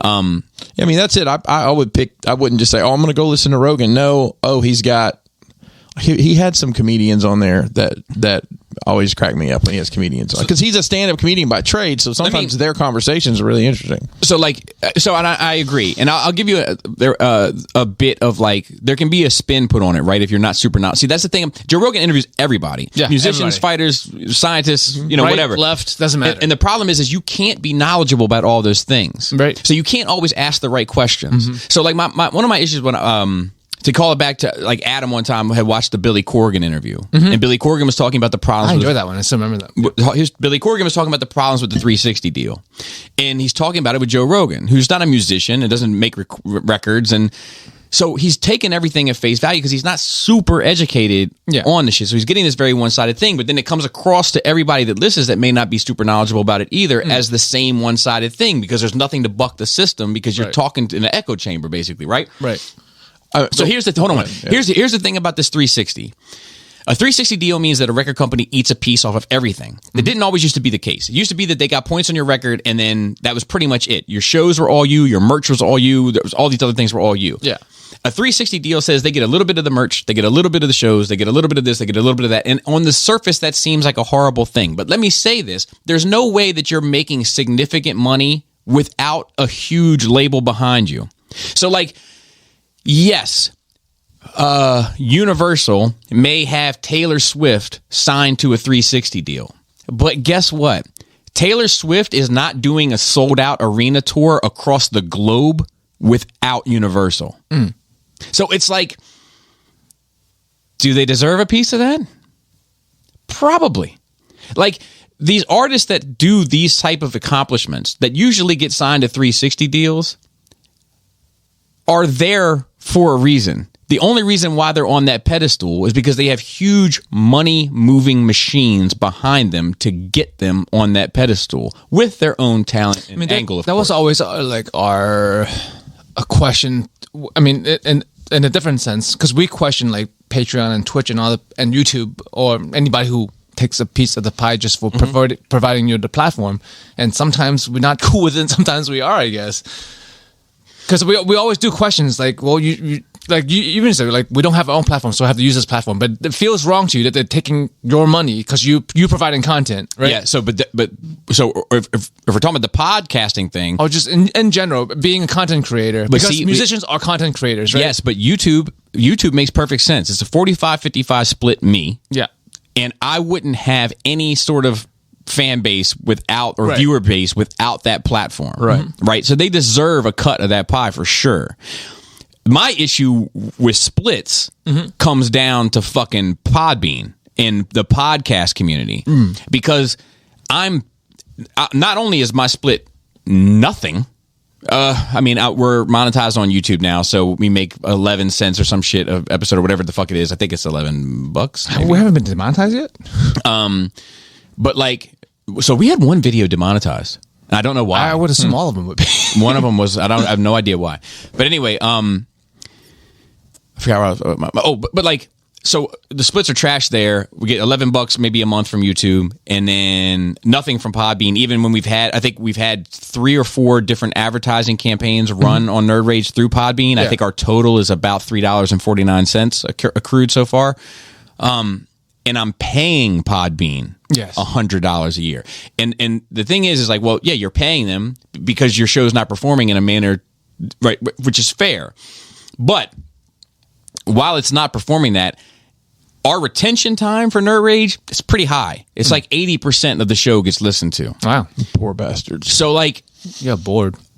If I have, I don't know, 1,500 people a week, approximately, listening for, let's say, 2.5 hours.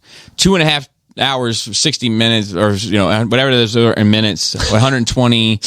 I see formulas flying by Bobby's head right now. 150 minutes, right? 150 minutes times 1,500. Yeah, that's how much time, we are keeping people on various platforms. And if you don't think that has worth, you're fucking wrong.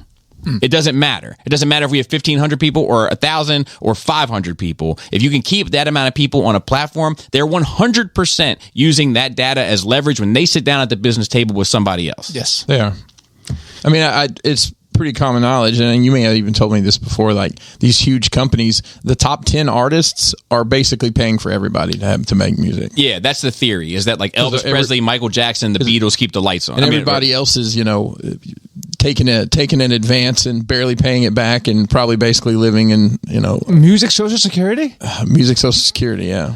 But like, it's just, so anyway, like, but not to get too far off of that, just saying that like, I can understand how the information being presented a certain way, but that's not Joe Rogan's fault. Right. And that's not the guest's fault. That's the viewer's fault for not taking the information and doing additional unbiased, objective research. I mean, the moral of the story a lot is that is the problem with the world, is that the content consumers are often on the problem. Right. They're the problem. Yeah. Right. Agreed. All right, so let's move on to the next note now that my blood pressure's all worked up. He-Man live action supposedly is greenlit for Netflix. I say that to say this. I think the key to a live action He-Man is to follow the 2000 storyline. Yes. And I also think the second part to that is you need to make it feel less like the original He-Man, less like Conan the Barbarian, and more like Lord of the Rings. Like, I don't know what the budget is. So that's the problem, right? Is that He-Man will never have the budget necessary to make a Lord of the Rings movie. But like, I loved in that 2000 shit how like those bee people were like a whole army. They were a whole people. Like, and they came to the show, and the Man-at-Arms army is a whole army. And like, it was like these huge clans and everything else. Like, it just seems so much more rich and because like the original He-Man is like you have a kingdom per se, but you only see fucking 5 people ever. And they all look completely different. Like, where are your parents? How the fuck did this happen? The elephant guy's here. Snout Spout, get the fuck out of here.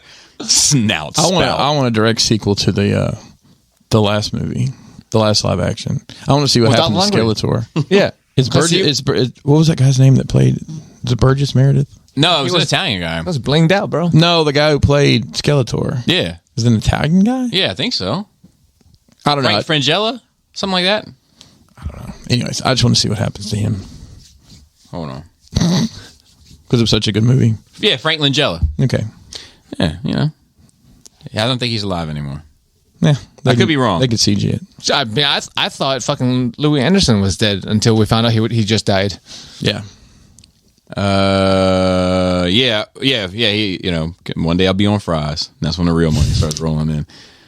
I'm gonna put it. I'd watch it, I guess.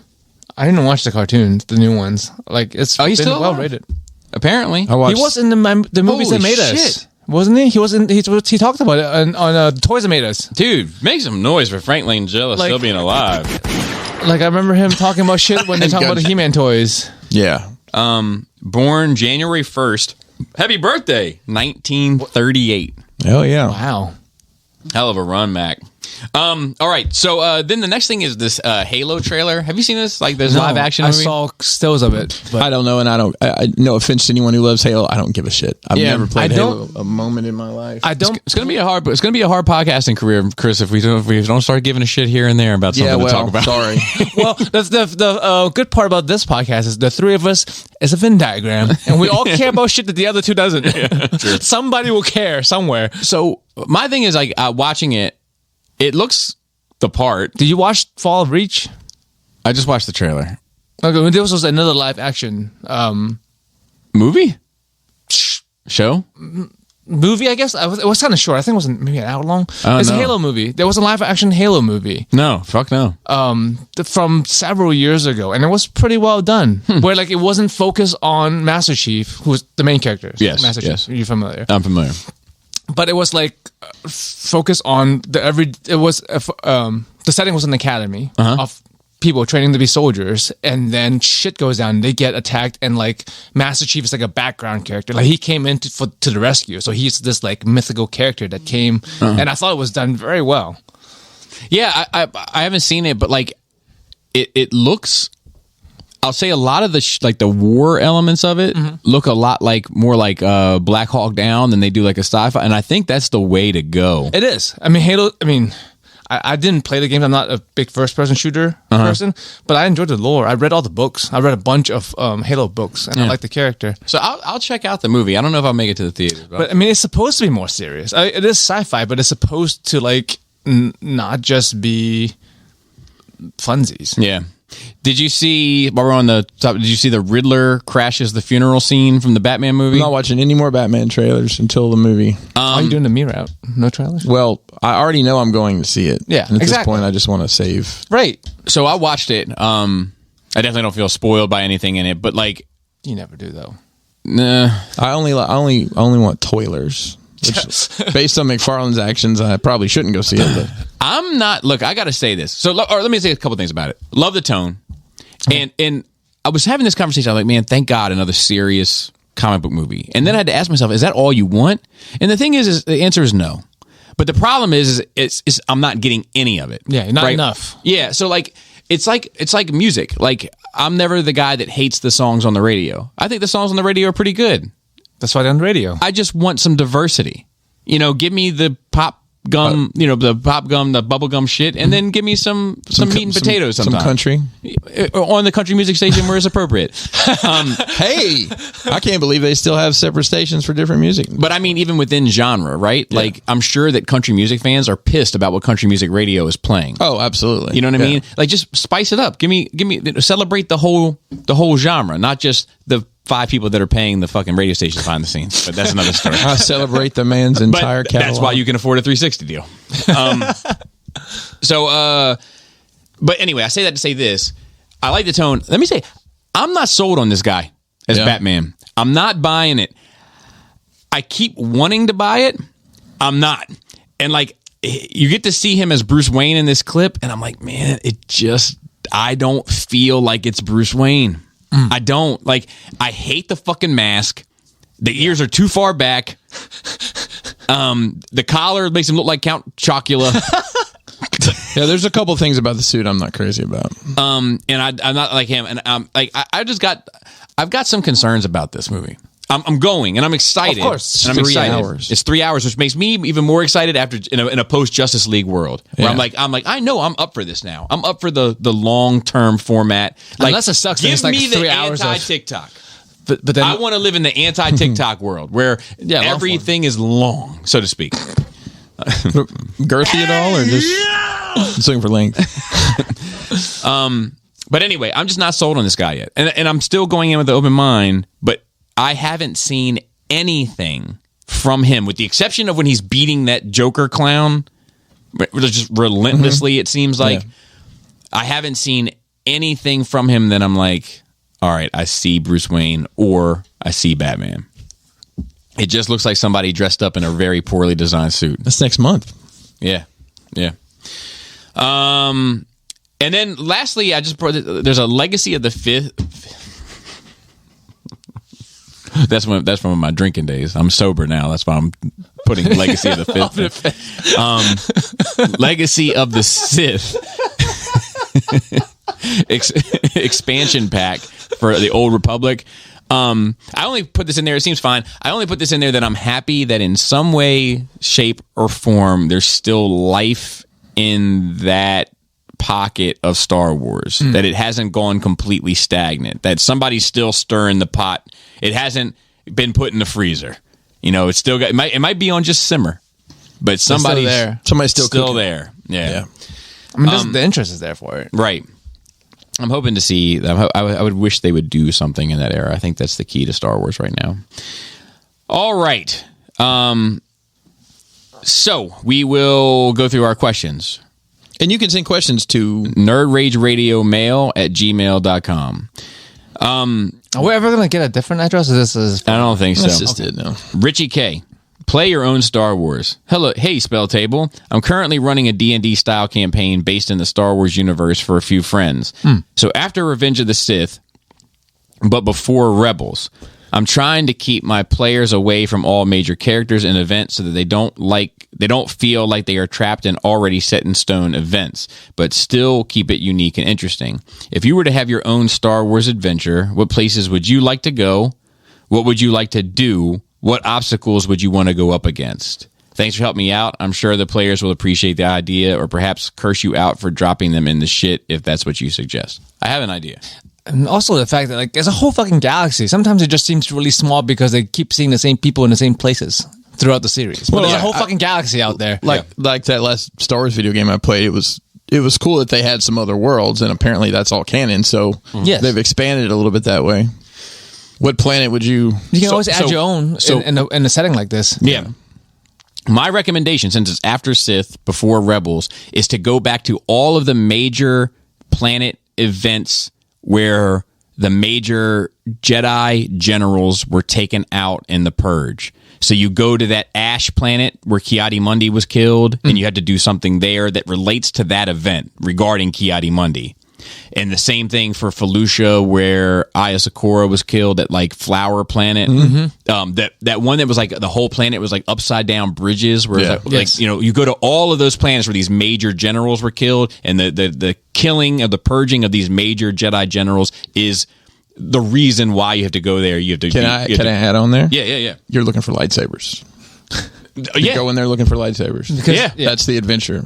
I mean, they're very. I mean, it could be the objective point to find, and that's your was it MacGuffin? That's your MacGuffin. Yes.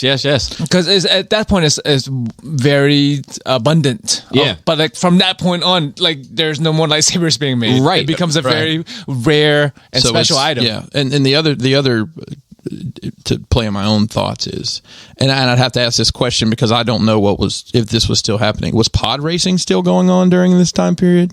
In that particular place? Probably. Yeah, let's go pod. Now that's pod racing. Well, and maybe you have that could be the name of the game. Maybe you have to go. Maybe you have to go around the galaxy collecting all the parts for your pod. Or is it? This is what I call pod racing. Whatever he says. Let's try spinning. That's a good trick. All right, Shane G. Good day, gentlemen. First and foremost, good day. Where's that loading the magazine noise? Because his is always a story. First and foremost, love to see something I wrote made the title. Now it seems like last week the Anakia or whatever. You still can't say. Yeah, Onomatopoeia, I believe is what it was called. First and foremost, love to see something I wrote made the title. Now it seems like something got lost in translation here. Literally, remember a few weeks back when I wrote you guys about different accents, in Louisiana, and how they sound depending on the area. Bobby, bless his little skull-faced heart, tried to pronounce. Can I see the word? Yes. Maybe my southern heart can help out. Acadiana? Is how I'd say that? Yeah, that's where that little pronunciation exercise came from last week. Okay, gotcha. My attempt of a bit of humor didn't land and turned out horribly. Now I feel like trash. No, you shouldn't have made the title. Moving on, Bobby, I started watching The Precious Gemstones on HBO Max. The show is hilarious. Danny McBride is quite amazing. Check out the movie he was in called The Foot Fist Way. Oh, that's great. I've seen it. I've seen it a long time ago. Different actors though. He plays a Taekwondo instructor that has no problem hook kicking people. So you can relate. Yeah. I'm going to watch that. Chris, a few things. Oh, boy. How did it feel being in the legendary place like Hammerstein Ballroom? It was fucking magical. It was the second time I'd been there. I'd been there for a Ring of Honor show with Jose back in 2017, I think. But to be on the floor that close to that where the ring was, and there's just been so many amazing wrestling events that have happened in that building. So it was fucking special for sure. Have you managed to get a hold of any of the AEW Chase figures? I haven't, but I'm not actively looking for. I've not found them at retail. I do look every time I go in Walmart and Target, but I've never found one. He found the 1 of 5,000 Hangman Adam Page at a Walmart about a month ago. Nice. Any personal favorites from the line, the AEW? He says he's a huge Moxley fan, so any of his figures he's in for. But my personal favorite figure has been the Darby Allin figures. Darby Allin figures are good. I'll tell you, the Wardlow figure I recently got is really well done. And the Chris Statlander that just came out, their female figures have kind of wonky proportions. I guess they're doing that to try to get the joints to all line up. But this Chris Statlander figure that just came out seems to be right on point. Oh, and I got a motherfucking Chuck Taylor figure. Yeah, there's a wrestler named Chuck Taylor. He used to come wrestle for me. You? It is, but he came and wrestled for me 20 years ago almost, and now I have an action figure of the guy, and it's just crazy to think about. It's kind of weird that he was a wrestling figure in wrestling. Right. Conversely, he has a wrestling. I guess I should mention a figure in wrestling got a wrestling figure. I guess Shane, I should. I should mention that I did get the official replica title belt. Oh yeah, which I saw looks that. good. It looks Oh great. my god, it's huge. It's huge, and I thought I had a spot to put it, but I don't think it's going to fit. So I'll have to come up with a different idea for it. But And he says, as always, gentlemen, have a lovely day. Be safe, be well, and stay nerdy. right on. All right, Blaster. I'm going to need my... I like that his name is Blaster, and he sends in audio clips. It's just... once again, it's on brand. Subject says... He says, my end of the bargain. You're using my sound, so you earned your riff, Bobby, and a couple more goodies. Sincerely, your sound engineer, but also not your sound engineer, because obviously I'm not fucking... I'm not from fucking Maryland. I'm not from Maryland. I just live here. Me either. All right, here's one. Oh, there was a ghost. This ectoplasm. Did you see the ghost? It ran through here. It slimed me. Oh, you got another one for it. Oh, that wasn't me. That was a spooky ghost. Spooky ghost. All right, here we go. Put his ass in the furnace. There's some drill stuff, right? Of course. That gives it away. Such heroic nonsense. Classic. Another classic. I can't deal with that now. There goes our monetization for all this shit. Perfect. Always need the womp womp. All right. Isolate that shit. Isolate that shit. Real trap shit. and Bobby Skullface ripped too. Sword. Bagel.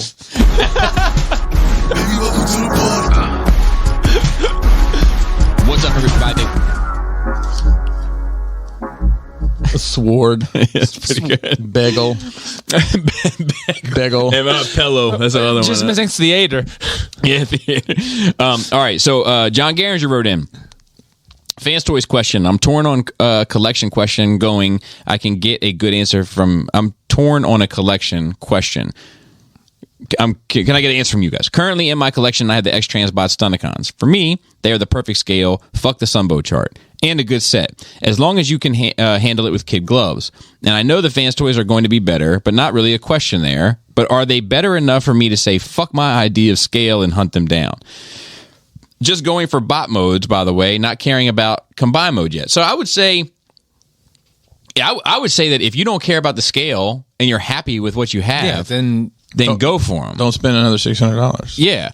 My only thing I would throw in as a caveat is this one line, not caring about combine mode. If he had put a period there, I would have moved on to the next question. Mm-hmm. But he said not caring about combine mode yet.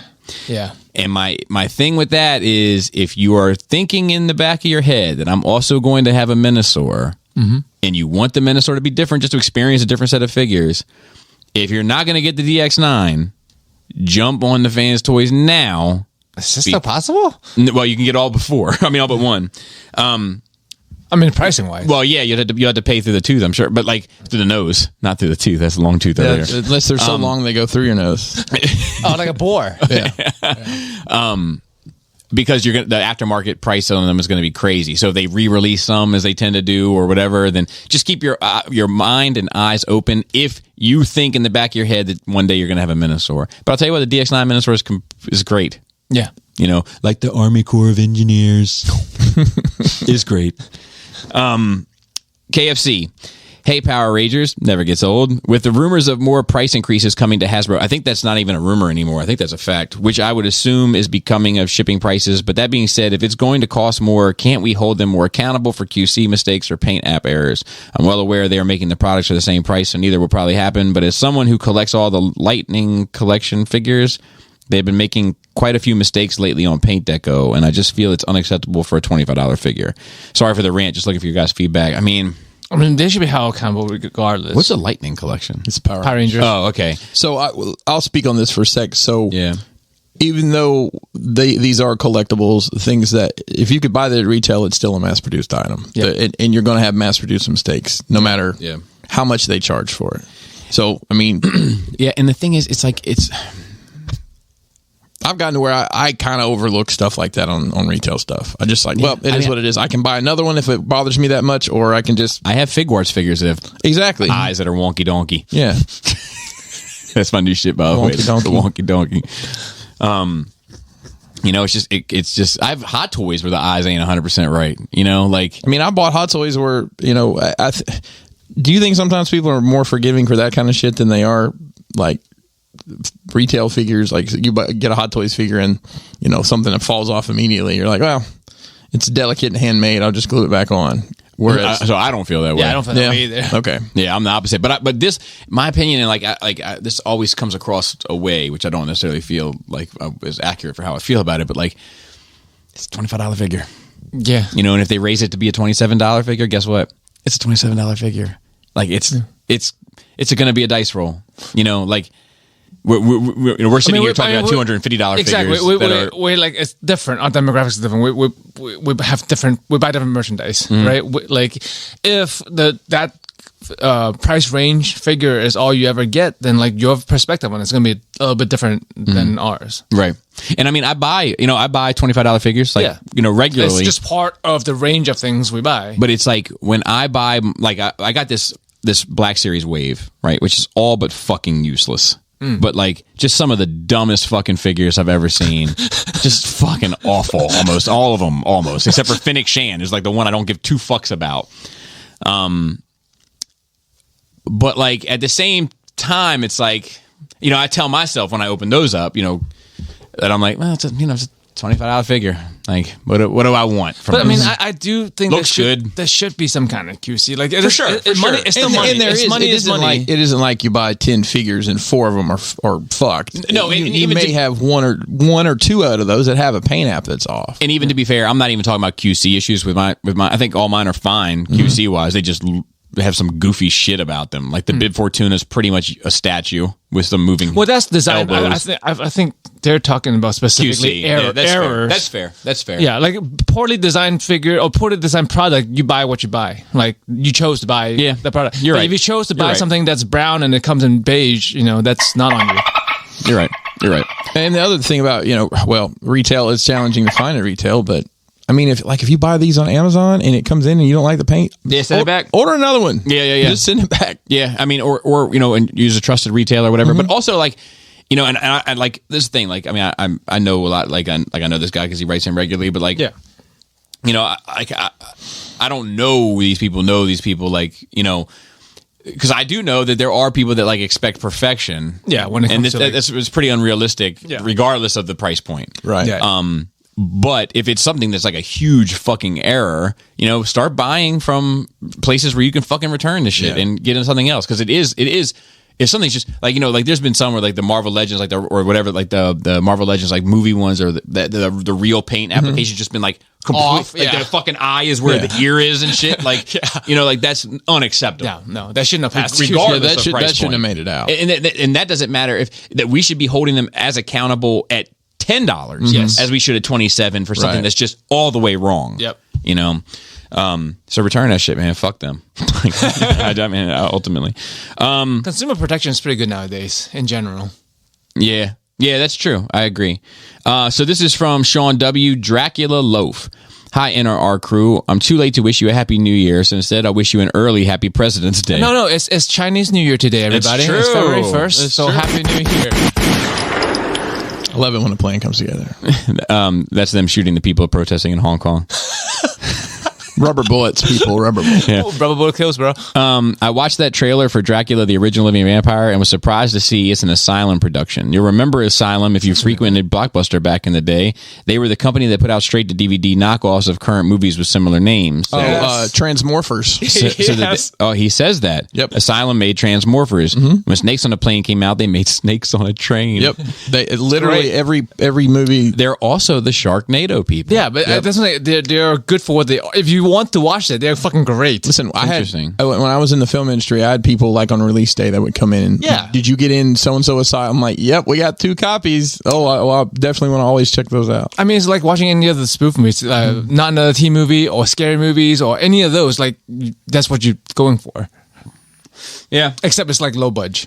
So he said, Joe, Lower. I share your concern about comics and their canon baggage. If something's going to do the 8th version of, say, Captain America loses his face in the country, sorry, it's not enough to be good. It better be phenomenal. For me to even remember it 10 seconds after I put the book down. Yeah. And I haven't read a phenomenal comic in a while.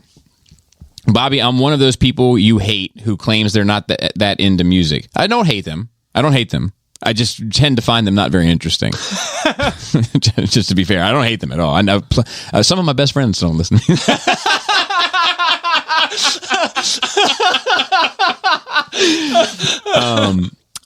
But Meatloaf was always the exception for me. Something just clicked in my teens, and I followed his stuff ever since. In a way I haven't with any other artist. Huh. Wow. Here are some less famous songs that I think you might get something out of. These are the album versions, not the music videos, so you won't be distracted by, well, it's Meatloaf. Everything Louder Than Everything Else. A Wasted Youth is better by far than a wise and productive old age. Good Girls Go to Heaven, Bad Girls Go Everywhere. Every Time I Dream is just a little bit stronger than real life. Objects in the Rearview Mirror. She used her body just like a bandage. She used my body just like a wound. So I will check these out. Real quick to Asylum Pictures, they got some real winners here. They have one that it's called Street Racer, which is obviously a Fast and a Furious type film. Yeah. I thought it would have been Speed Racer knockoff. Titanic 2. Oh, Hang on, there was one. that's amazing. There was one that more. That's that I wanted ballsies to right there. share here, hang on. I can't find it. But it's called Atlantic Rim. I think I've seen that one. And that, I've seen Mid-Atlantic Rim. 30,000 Leagues Under the Sea. 10 feet. 10, This is 10,000 great. more. Yeah. Yeah. I would watch these if they were up. And there's actually a sequel to the Transmorphers film, which it's Independence Day, but it's spelled like plural of independent. Oh, AVH instead of AVP, Alien versus Hunter. Bro, and there's like 7 Sharknadoes, bro. And then that like they take a lot of stuff like War of the Worlds. They have that one, and they have a Thor movie because I guess Thor's not copywritten. Yeah. So Joe S. wrote in and said, "Greetings all. Shout out to Bobby Fleetfoot Skullface. Joe, some call me Peggy KW, and Chris, 1 in the stink, 2 in the Pinkerton. Sorry if Not me. I've had that stuck in That's my also head me. since I've heard someone call Bobby Fleetfoot because of the shoe collection and Joe talking about pegging more recently. What interest, hobby, franchise, etc. have you carried with you most of your lives, and why do you think it has stuck with you? What got you into it?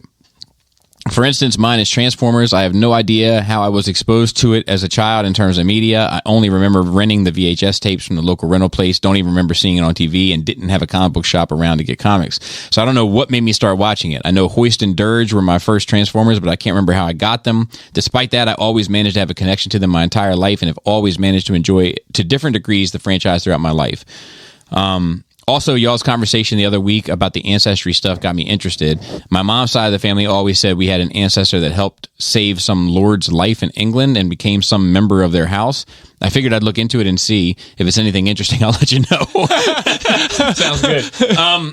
So, I mean, most of this shit, right? Like, Just collecting in general, yeah, toys in general. Star Wars. I remember watching it for the first time as clear as I can see this fucking cup sitting in front of me. Like, my dad picked me up from my mom's house, was taking me home for Sunday night, and was like, tonight we're going to watch a movie called Star Wars. And in my head, I was thinking Star Trek, and I was like, nerd!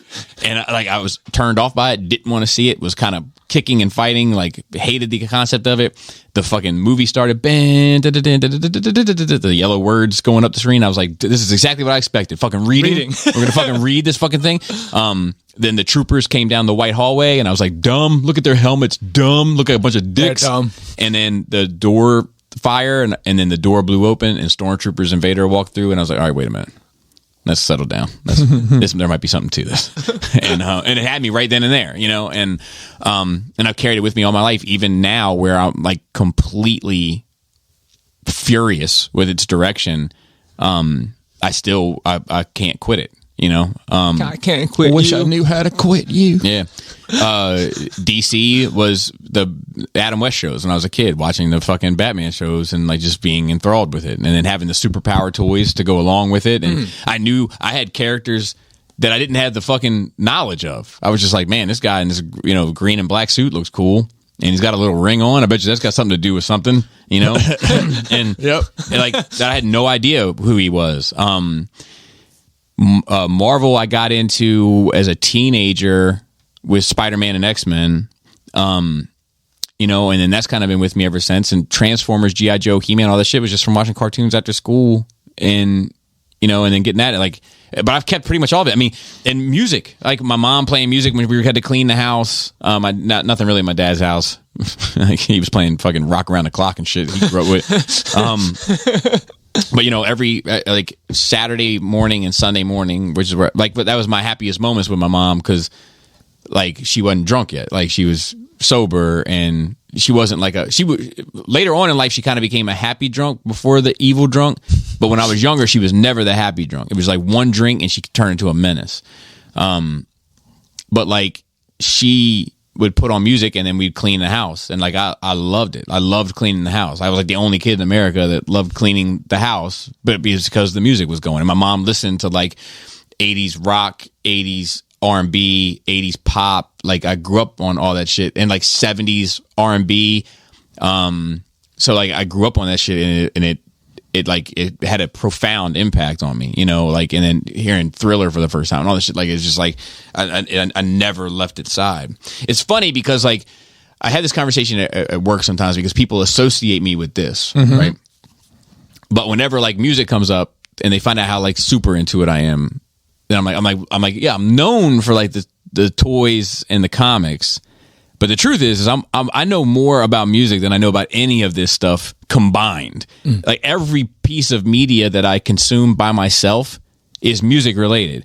I listen to only podcasts about music. I watch, for the most part, by myself, only documentaries about music. Yeah, you do. You know, like, it's my bag, but it's been with me since before I can remember.